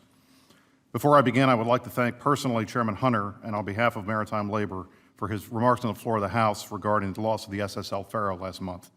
It's hard to understate how difficult this has been to our union families, and it was a tremendous blow to the American Merchant Marine, and your heartfelt remarks meant a lot to the families of the crew and all of us in the industry, so thank you, sir. I want to thank all of the members of both subcommittees for holding this hearing today. All too often, when it comes to our international food aid programs, the maritime industry is largely ignored. When we aren't ignored, we are vilified and lied about, accused of starving children and being greedy shills for foreign fat cats, lining their pockets with taxpayer dollars. That's a fantasy. The reality is that the men and women of the American Merchant Marine have been a critical part of America's food aid program since their inception. As they have since the earliest days of our republic, our mariners put their lives on the line every time they leave the dock. whether it's braving pirate-infested waters like the crew of the Maersk Alabama did to deliver food aid to Africa, the emergency deliveries of critical supplies to Haiti in the aftermath of the 2010 earthquake, or simply the daily dangers of the sea as we have recently seen, the men and women of the Merchant Marine have helped make this program the undoubted success that it is. Food aid is and remains a critical part of the cargo base that ensures the existence, not the success, merely the existence of our Merchant Marine. Our fleet employs thousands of Americans in shipboard jobs alone and tens of thousands more in maritime and agriculture. If food aid cargo preference were to disappear, those jobs would disappear with it, and they won't come back. And with those jobs goes America's ability to project power and defend our allies and interests abroad. When it comes to food aid, the anti-maritime special interests have one goal, and that is to undermine the traditional relationship between agriculture, maritime, and the private voluntary organizations who have made our program so successful. We refuse to let them succeed. The arguments they make, essentially that food aid isn't an important source of cargo for the industry, that it isn't important to our farmers, and that ending in-kind food aid wouldn't cost a single job, are ludicrous on their face. And despite these recklessly false claims often made by hack academics who wouldn't know a bow from a stern, you all heard what the Maritime Administrator testified to earlier. There is no denying that the loss of food aid cargo resulting from reductions in appropriations and the cuts to cargo preference in MAP 21 has cost this industry ships and jobs. Over the last 10 years, food aid has made up a considerable portion of the preference cargo carried by American carriers, if not the majority. From 2000 to 2013, cargo volumes in the food aid program have dropped 77%. In 1999, there were 106 American ships carrying approximately 6 million tons of food aid. In 2013, the fleet had dropped in size to 75 ships carrying slightly more than 1 million tons of food aid. According to MARAD, since 2010, the size of the U.S. flag fleet has dropped 23%, from 99 ships to the 78 ships that Chip mentioned today. And that has resulted in the loss of nearly 1,000 mariner jobs. This loss is not a coincidence. It's the logical, expected result of a continued vicious, well-funded, and relentless assault against America's merchant marine and our military readiness. America's merchant mariners are a vital national security asset. We cannot allow the bad ideas of a few misguided academics who have forgotten that this program was always more than just a foreign aid program to destroy the jobs of tens of thousands of people and cripple our ability to defend ourselves and respond to crises around the globe. I strongly urge you to reject these dangerous arguments. Do not allow the critics of in-kind food aid in the American Merchant Marine to accomplish what the Royal Navy could not do during the Revolution, what German submarines could not do during World War II, and what pirates could not do in 2009. I urge you to continue to support in-kind food aid, cargo preference, and Congress's steadfast support for the United States Merchant Marine. Thank you all, and I will be happy to answer any questions you may have. Thank each of you for your testimony. Mr. Chairman, do you have any comment or question? No, just refreshingly blunt comments from the two of the witnesses. I appreciate it. Well, actually, all four of the witnesses, so I thank you for that, but no questions. We'll start with questions now. I'll start with myself. Mr. Shapiro, my question's directed towards you. Of course, in the past, USDA and USAID have each handled substantial components of the food aid programs, including shared responsibilities for commodity and transportation procurement. I think this would make sense. I want to see what you think. Would it make sense to consolidate the commodity and transportation procurement within USDA instead of duplicating much of that at USAID?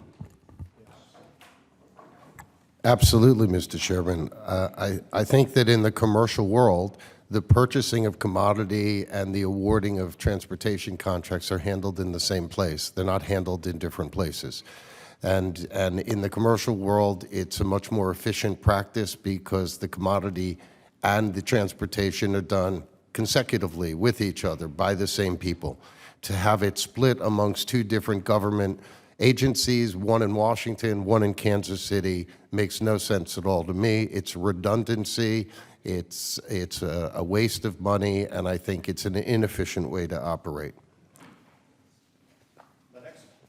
My next question is for all of you on the panel that wish to respond, and I want to attack this head on. Critics of U.S. delivery of in-kind international food aid complain about inefficiencies in delivering food aid as a physical commodity. For each of you that have a comment on this, I'd like to hear your response to those criticisms and your perspective on what can be done to address any of those criticisms. The inefficiency, I'm not sure what inefficiencies people are talking about. When I listen to some of the hearings of Chairman Royce's committee, they talk about the delay in the delivery of cargo. I can tell you, speaking for my company, we have been in layup half the year with each of our 3 ships. That's never happened in 27 years in business. And since we have less ships than we had before, that illustrates how disastrous this current market is. The inefficiencies which exist are inefficiencies in contracting by the government, frankly, where risk is apportioned to us. If we're giving food aid to a starving nation, why should we have to wait 20 days to discharge in the port because there's no priority berthing agreement between the United States government and the recipient nation? Why do we not have priority berthing in the United States? We're paying for the ship. Our ships are more expensive than the foreign ships that are loading at the same terminals. It seems to me that if the government's doing food aid and giving money and benefits to foreign starving nations that need to feed their people, they should be able to dictate terms that would arrange for an expedient delivery of the cargo to the recipients. In addition to what Mr. Shapiro said, I'd like to point out one of the problems that I have with the argument about inefficiencies. I mean, we've been working on trying to resolve inefficiencies for a decade or more. We've started pre-positioning food in warehouses across the world that's closer to the regions that it needs to go to. We've been involved in that process for a while now. But I think one of the things that gets lost is we need to recognize PL 480 is not just a disaster assistance program. It's a chronic hunger alleviating program. It's designed to go into regions of the world that have chronic hunger problems that we know in advance. And USAID prides themselves on being able to tell where there's going to be a crop failure, where there's going to be a need for food years in advance of when it actually happens. So the idea that we're not efficient enough or we can't get food fast enough, well, I would not agree with that statement, but it underlines an attempt to change what the purpose of PL 480 is, away from a long-term sustained program to alleviate world hunger and into a disaster program that simply reacts to problems over the world. We have programs like that. We have an international disaster assistance account. We have other programs that are focused on emergencies. PL 480 is the only program that attacks systemic ongoing hunger, and that's why these programs that needs to survive and it needs to thrive, and we can't do that if we're constantly fighting with each other over a continued limited amount of appropriations. If I could just add, and Philip may need to back me up a little bit on this, but the issue of commercial terms has been something that we've debated for many, many years. I know MARAD debated with USAID, the carriers themselves have debated with USAID, the acceptance of the notion of commercial terms. A lot of the delays, we believe, are because of the terms that are concocted inside the USAID, the way they do business. And Philip, I think you basically referred to that, but I mean, this idea of commercial terms is something that the industry has urged for quite some time. We carry, Mr. Chairman, under a different set of rules than every other commercial shipment which is going on the high seas, because AID refuses to change its charter party and allocate risk to the person in the transportation chain that has the ability to control that risk, be it from loading the vessel to discharging the vessel. On inefficiency, I think the inefficiency that I can demonstrate is the inefficiency of cash. If you read the November 2014 United Nations Inspector General of the World Food Program's report, he says that of the $700 million that was sent to Syria, Lebanon, and Turkey for cash vouchers, that there was substantial, I quote, encashment of vouchers for less than face value for things other than the intended purpose. That kind of inefficiency is the grossest violation of what could be expected from this kind of program. We need to restore the 75%. The Congressional Budget Office says we need approximately $8 million a year to restore 75% carriage for U.S. flagships.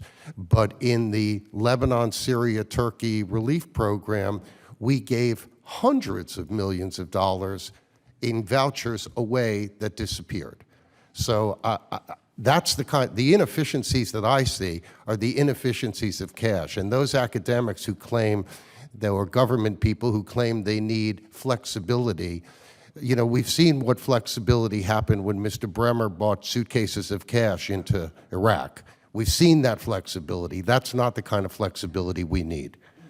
My time's expired. Mr. Costa. Thank you very much, Mr. Farrell, for your passion on this issue. And let's call it for what it is. I mean, this is these vouchers.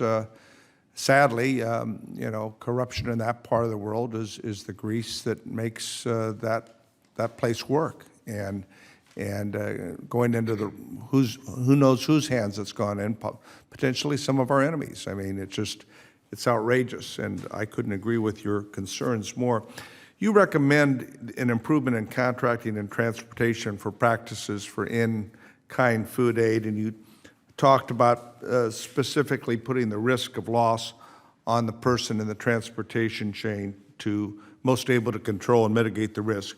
Could you give some specific example in that instance? I think I've already done that, but for instance, when we go discharge a vessel, if we're bringing, our ships carry 50,000 tons of cargo. If we're bringing 50,000 tons of corn, wheat, sorghum, soybean meal, rice, whatever it is, there are certain ports that we go into and we discharge right away. There are other ports in Africa where we sit for 20 days waiting to discharge, because other commercial shipments are coming in and the receivers of those cargoes have to pay money to the ships that wait. The U.S. flag ships don't get that benefit.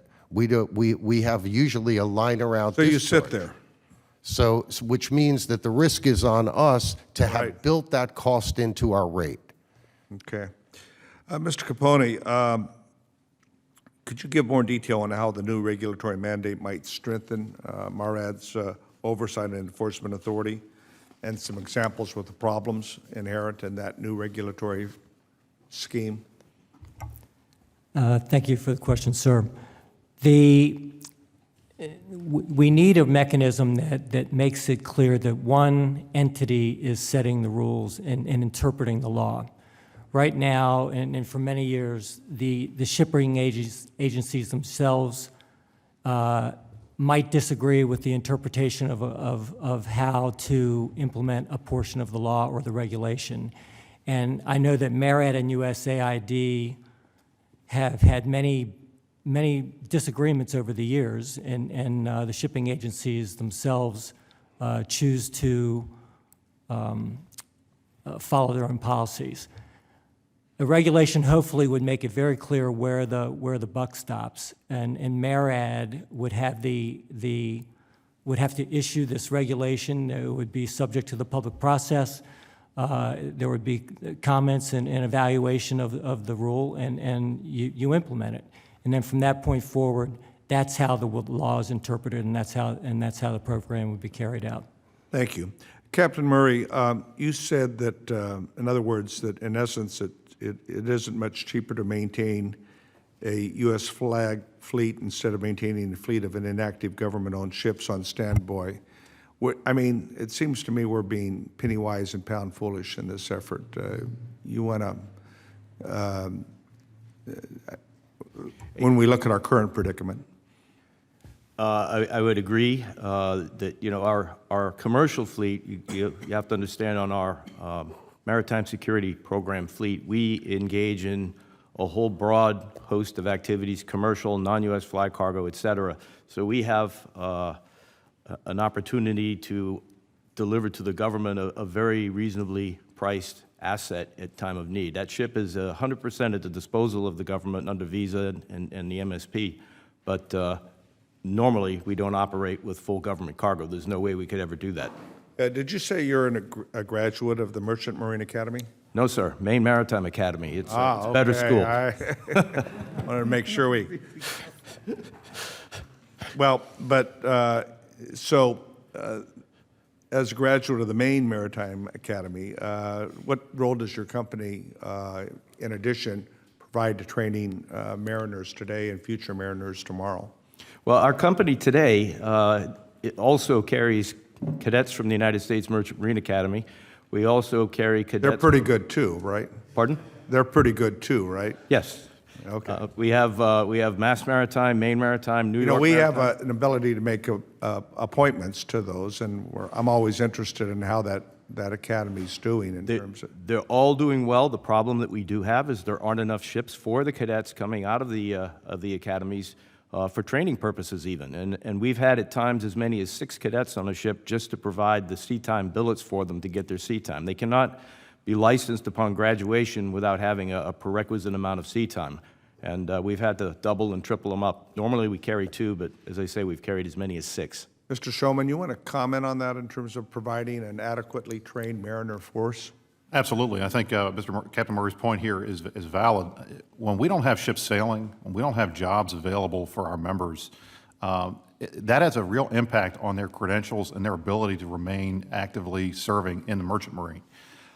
Under the Standards Convention, basically the Convention on Standards Watchkeeping, the STCW is what we call it. Essentially, those rules require strict amounts of time at sea in order to maintain and to continue to maintain for officers their licenses, for my unlicensed members, all of their endorsements. They have to be able to be working in order to do that. When they're not working, they're losing that time, and that has a real impact on their ability to maintain their professional credentials in the industry.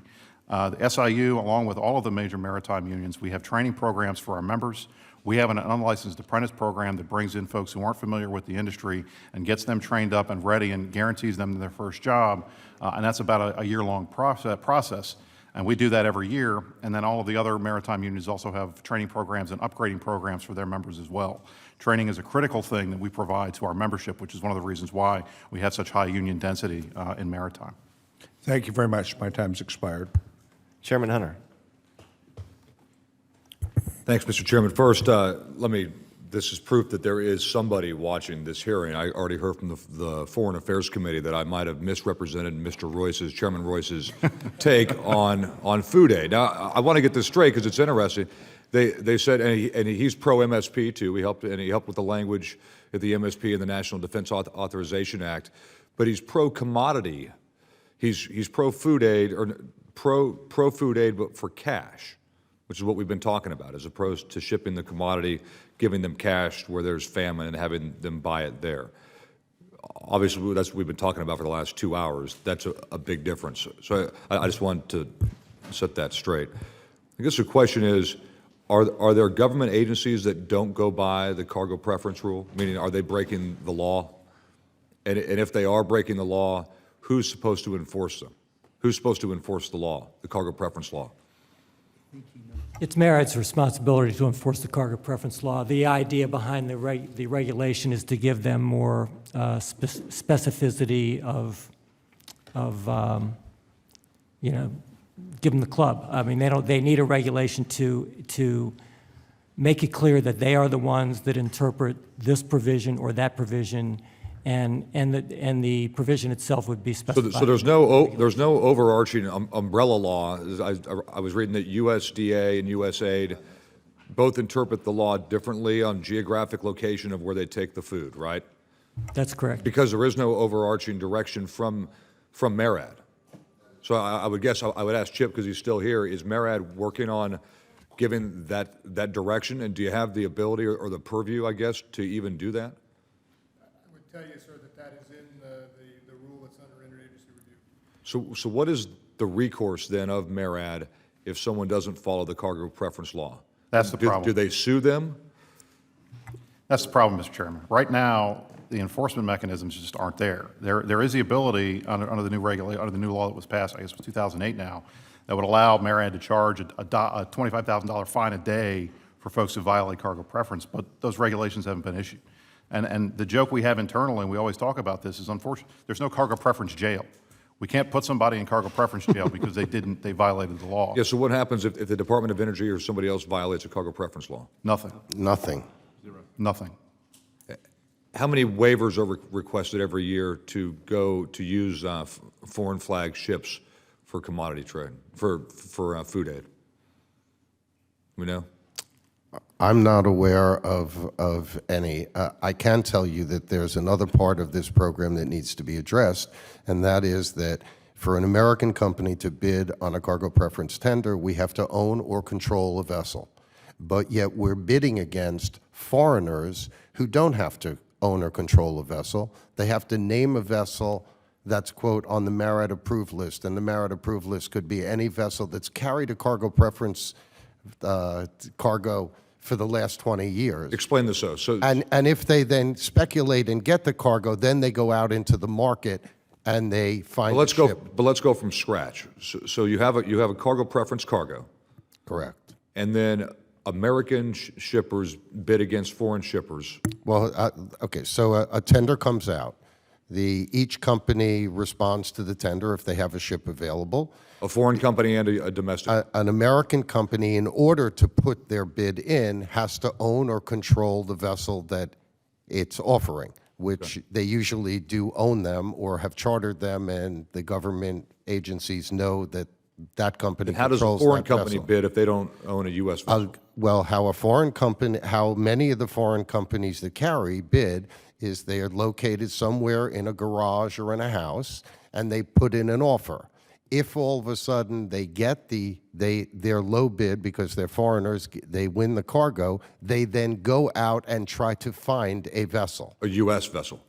No, a foreign flag vessel, because they carry, the AID today makes the decision on whether it goes on a U.S. flag vessel or a foreign flag vessel or split between the two. But what the process I'm trying to point out does, it allows people with no experience, no money, to basically speculate on the U.S. government's foreign carriage side without having any stake in the game. And we're competing as Americans where we're subject to a whole set of rules, including the fact that we own or control the vessel.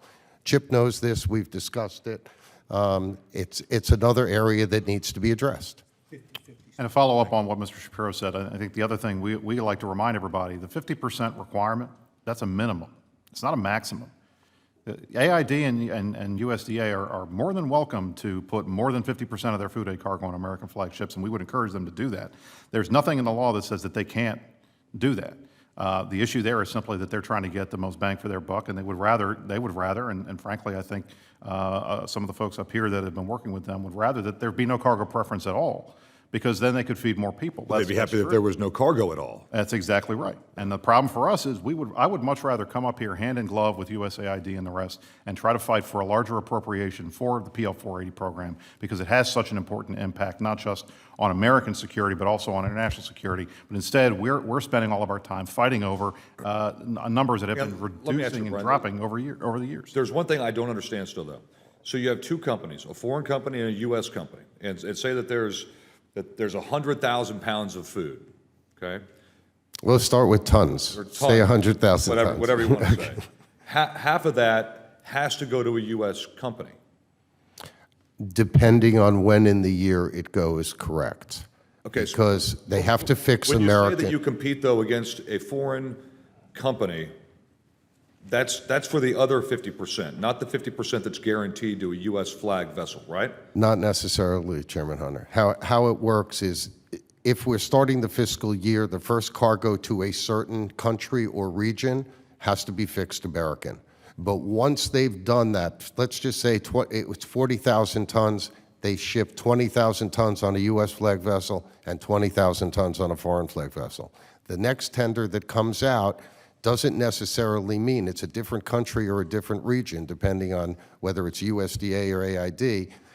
They determine what the breakup is between foreign companies and America. Saying a geographic region, so they can say all of Africa, as opposed to a country in Africa, we've already met our half.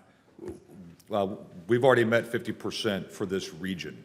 Absolutely correct. In the Reagan So they're years, vessels. the Maritime Administration took the position with the shipper agencies that they were going to go to regions because they were looking to maximize the amount of cargo that could be sent On foreign flags.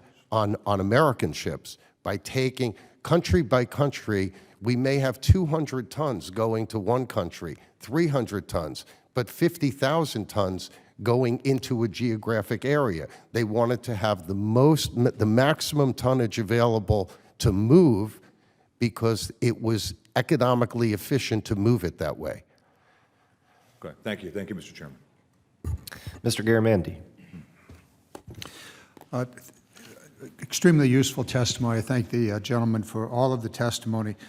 There's been discussion back and forth here about how to improve the PL 480 program and related programs, the 50%, 75%, and the like. Just to inform the members of the committee here, we're in the process of drafting legislation. We welcome any ideas that the panel has or any of the witnesses in this hearing, anybody else, about how to improve the issues. Mr. Shapiro, you have stated several of them. I know that Mr. Murray and the other witnesses have also. I'm not going to go into it now, but I want to put that on the table. That draft legislation should be available the first of the year. It'll be out for discussion, and it'll cover much of the questions that have been raised here, including the last question about regionality and the games that are played with regard to the 50% minimum, or is it 75%? Secondly, PL 480 is not the only way in which we can enhance the merchant marine and our national security. There's a piece of legislation moving around through Congress on the export of crude oil. Now, back in the 60s, we talked about exporting crude oil out of Alaska, North Slope, and it was required to be on American ships with American sailors. Good for the shipbuilding industry, good for the shipping industry, good for the sailors, or the mariners, let me make it more broad. Here we are again with an opportunity. Should we take advantage of it and simply say it's the United States policy for national security reasons that this essential national asset, oil, be shipped on American ships? Why not? Why not do that? Why not build those ships in America and crew them, put them under American flag? I'll put that on the table for you. If you gentlemen would like to take 10 seconds apiece or 15 seconds and just comment on that, and then we'll move to LNG. Well, I'll begin. I think it's safe to say that we would applaud such a thing to have a mandate to ship some portion of the crude or the LNG, whatever it is, on U.S. flag ships. With respect to the shipbuilding, I think we would probably recommend that that's a little bit steeper hill to climb. We support shipbuilding in the United States, but the immediacy of it would be difficult. I think you might have to have a pilot program or something like that to kind of try to ease We call it that a phase-in over time. as a conceptual And I'm perfectly idea. willing to negotiate downward from 100% to 95%. Yeah. The other thing that you run into a little bit, this obviously helps the mariner pool, which is, you've heard over and over, is essential. Crude carriers themselves are not something that the military needs. They need product carriers, so a crude oil carrier might not be a militarily useful vessel from the standpoint of the military. A product carrier would. So that's a wrinkle that you need to consider in the equation. Congressman, I support all programs that call for the building of ships and the employment of merchant mariners. And any program we can have, be it cargo preference, cargo reservation, export of crude, grossing up MSP, whatever we can do, we need to have a U.S. merchant marine that's capable of providing what we've provided over the last 20 years to this country, in the conflicts, especially in the Middle East, and any program that ship owners always say, give us cargo and we'll build ships. Well, we need cargo because our cost structure is higher than the foreigners because of U.S. regulations and taxes. Mr. Murray? Congressman, yes, we would support that. That makes a lot of sense. And I understand the comments on the DOD aspect, and that's fair, but I will say that it would enhance the mariner pool, and that's what I see as the biggest challenge that we have in our country right now. It's not just ships, it's people to run them, and Mr. Schoeneman can expound on that more, but I see that in my side of it as well. So, Mr. Garamendi, you get us the jobs, we'll fill them. Very good. I will take the last 16 seconds here and simply say we ought to be doing this. If we care about America and it's America's future, everywhere from manufacturing ships and sailors and everything in between, this is how we can do it. And we can do it within the current trade laws, including the TPP. And by the way, gentlemen, for the record, your analysis of the TPP on shipping would be appreciated. So we do that for the record. Mr. Chairman, I think I am out of time. Thank you so very much. Mr. Graves. Thank you, Mr. Chairman. I just want to note for the record that for the last 2 years, the House-passed Coast Guard authorization bill did include stronger cargo preference enforcement provisions that were ultimately rejected by the other body. So I'm going to make a motion to migrate to a unicameral form of government as opposed to this. No, I'm kidding, sort of. I wanted to ask about some things that I've had the opportunity to discuss with some of you in the past, just the kind of competitive or regulatory environment in the United States as compared to other countries where you operate. Can you talk about some of the economic, regulatory, and other factors that have the biggest impact on the number of vessels and the operating environment in the United States as opposed to other countries, Mr.? Well, I'll begin. For one thing, our companies and our mariners pay taxes. Many foreign regimes do not. Many foreign regimes have hidden subsidies. I think China, you can be sure that China is absolutely supporting their merchant marine. They want to be the merchant marine. I don't know if that's the proper term in China, but they want to dominate world shipping. They want to crew every ship sailing the seas. That's part of their policy. You also, among the foreign trade fleet, you're competing against the lowest common denominator in bad acting. That is compliance to regulatory provisions, for compliance to IMO rulemakings. The United States, we kind of gold plate what we do here. You know, we follow the law and we have high standards. You're not necessarily competing against a foreign carrier that has equally high standards. The cost of living to pay a living wage in the United States, vis-a-vis some are you could call slave conditions in some foreign flag regimes. I don't want to say that they all use slaves, but the level of compensation and the level of the concept of a living wage isn't necessarily available on all the foreign flag ships that we might be competing against. So I mean, there's a whole array of things, and I'll let my colleagues continue. Mr. Schoeneman, could you comment on that?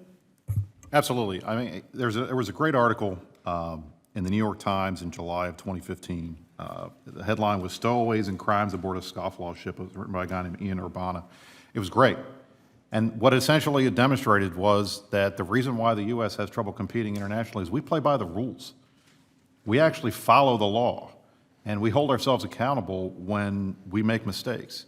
The rest of the world does not do that. And unfortunately, as a result of playing by the rules, we sometimes end up competing internationally with one hand tied behind our back. There are minimum standards in the international fleet, both in the United States and globally, that the International Maritime Organization and others put forward that are supposed to govern everybody uniformly, and some countries don't follow them as well as we do. And that unfortunately puts us at a competitive disadvantage. Thank you. Bottom line is we follow the rules. Thank you. Right now, we have fewer than 90 U.S. flagged vessels that are participating in foreign trade. We've seen the trend going downward. Can you tell me how many vessels it's going to take and when our next major military sea lift is going to occur? Obviously, there's not an answer to that question. Well, I wish I had a crystal ball to tell you that. I mean, the MSP is viewed as the primary resource that they would use. Obviously, we have the organic fleet that we've talked about, the Ready Reserve Force and the Military Sea Lift Command. I mean, Iraq and Afghanistan was historic from the state, whether you like the war or not. Sure. The sea lift to Iraq and Afghanistan was historic. I mean, it was very, very cost-effective, very, very timely. The improvements that were made after the first Gulf War, between the first Gulf War and the Iraq conflict, were night and day. I mean, the Ready Reserve Force itself wasn't too ready in 1991. DOD was smart enough to start to. I've got a few seconds left. Let me just make one point and get one last question out real quick. With the fraud and abuse that's been documented as we've migrated to a cash-based system, in effect, you're subsidizing other countries, as many of these countries are subsidizing, the governments are subsidizing their own shipping interests. I think it's an important point to make. But in some of the testimony today, we've talked about the additional cost by being a U.S.-based company. Captain Murray, could you talk a little bit about the tax differences in U.S. operations as compared to international, and how foreign governments perhaps efforts they take to subsidize their foreign shippers? Congressman, I'd be glad to do that. Some countries don't have a personal income tax or that sort of thing. I mean, I guess the point I'd like to make is that the cost differentials have been well studied. MARAD's done it, DOD's done it, independent analysts have done it. The bottom line is there's a cost differential to operate a U.S. flag vessel versus a foreign flag vessel, and an international and a respectable international flag vessel is still 3 times cheaper to operate than an American ship. So I think the question we should be asking is not where the cost differentials are, how do we overcome that delta? And we've always overcome it with this MSP stipend, covers maybe 30% of the delta. The balance has had to come from cargo, be it military, food aid, Exim Bank. That is how that cargo is reserved for U.S. flag carriers. The other guys can't get at it, only us. And on that basis, that's how we get over the cost hump. Congressman, can I just add one thing before you depart? On the cost differential, I agree with Captain Murray that it's a 300% differential. One area where it's a 400% and 500% differential is insurance. And we need to address that as an industry, but we need Congress's help. Because frankly, we have people who, when someone is hurt on one of our vessels, we want to be fair to them and pay them what they're entitled to get paid. But we have jury verdicts coming out of certain states that are millions of dollars for a broken arm, millions of dollars for a hurt back. And Look, after I'm finished moving to a unicameral system of government, I'm going to go to ban attorney. So we'll take care of all this. And that we do have a responsibility to work with you to try to rein in some of these differential costs. And on the insurance side, it is achievable if we went to a federal workman's comp kind of panel that would decide what these injuries were worth. Mr. Chairman, if I could just jump on that, if it's okay. Yeah. I agree with everything Mr. Shapiro just said. However, we are where we are today. That's not going to get fixed overnight. Yeah. That's a process, a legislative process, more debate. I think the state of our merchant marine today is much more urgent than that. The gentleman from Maryland, Mr. Cummings. Thank you very much, Mr. Chairman. In 2010, when I was the chairman of the Coast Guard Subcommittee, I convened 2 hearings to examine the status of the U.S. flag fleet. During those hearings, our subcommittee members bemoaned the continuing decline of the U.S. flag ocean-going fleet, noted its dependence on preference cargoes and the MSP program, and emphasized that if we did not take decisive action to arrest the decline, it would continue. During those hearings, we were repeating warnings and observations that had already been made in the 2000s, the 1990s, and in the 1981 GAO study. In the intervening 5 years, the MAP 21 highway bill cut from 75% to 50% the amount of government-impelled agricultural commodities that have to be carried on U.S. flag vessels. The drawdown from Iraq and Afghanistan has sharply reduced U.S. military cargoes, and no new policies have been implemented to stabilize U.S. flag fleet in foreign trade. And guess what? the size of U.S. flag ocean-going fleet in foreign trade has continued to decline. When I was subcommittee chairman, we had just over 100 vessels in the fleet. As of last month, we have 78. Today's hearing appears to be an exercise in repetition. However, there's no mystery surrounding the decline of our fleet that needs further study.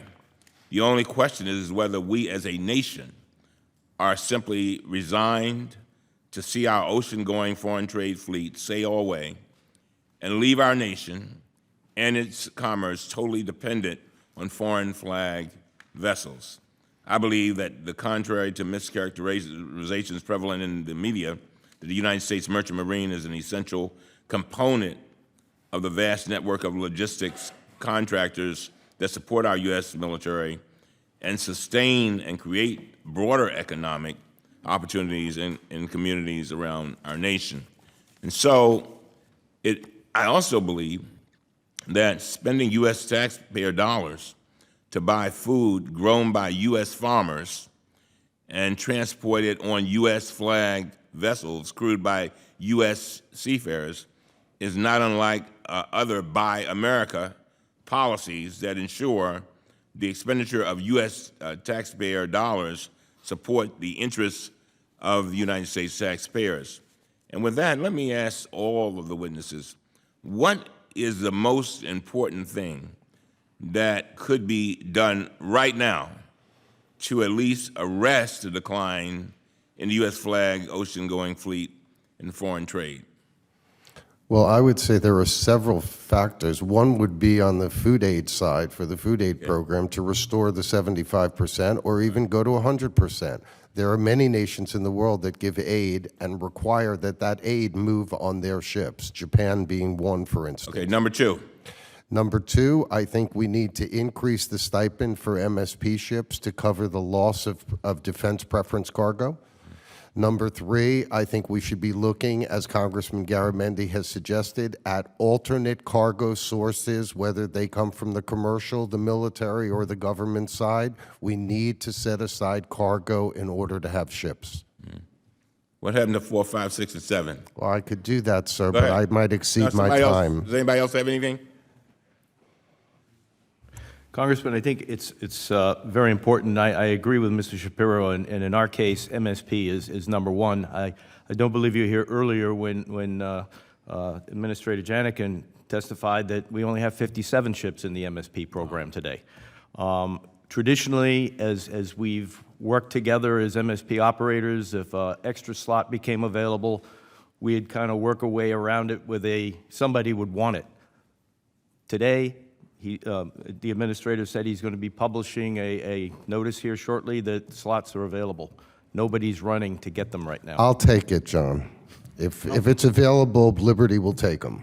Look, bottom line, and just to follow up on what Mr. Shapiro and Captain Murray said, we got to get MSP to $5 million a ship, period.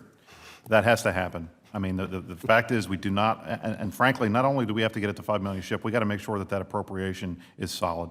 Every single year, all of us up here and the folks behind you, we go up on the hill and we pound the pavement and we tell everybody we absolutely need this money, and it's getting harder and harder and harder to make that case, particularly given the tough budget environments we're in.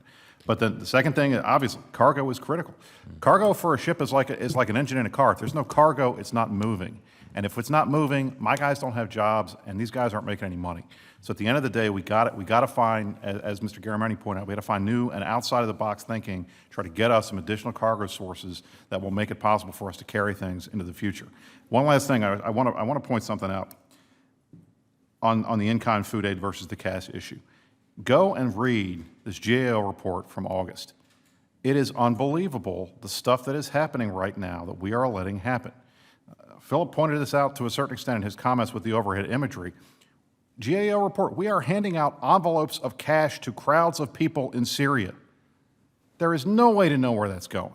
There is no way to make sure that that's accountable and being spent on food. It could be spent on anything, and I don't even have to tell you what it could have been spent on because you guys are thinking it like I am. They're talking about areas in Africa with AID programs that have not seen a USAID person on the ground in over a year. That they're reviewing these work programs with satellite imagery, really?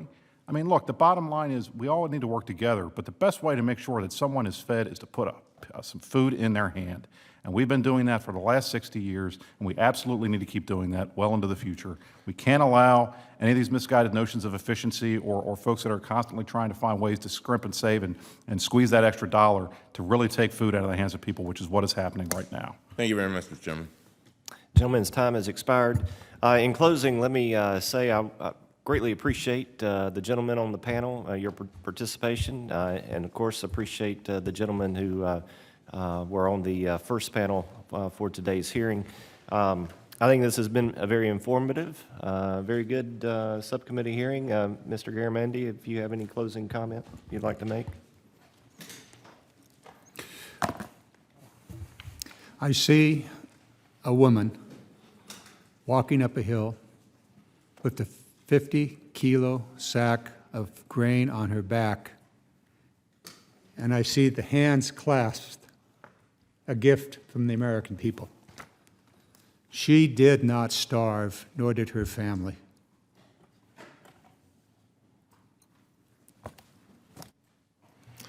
Under the rules of the committee, the record of today's hearing will remain open for 10 calendar days to receive additional material and supplementary written responses from the witnesses to any questions posed by a member. This joint hearing of the Subcommittee on Livestock and Foreign Agriculture of the Committee on Agriculture and the Subcommittee on Coast Guard and Maritime Transportation of the Committee on Transportation and Infrastructure is now adjourned.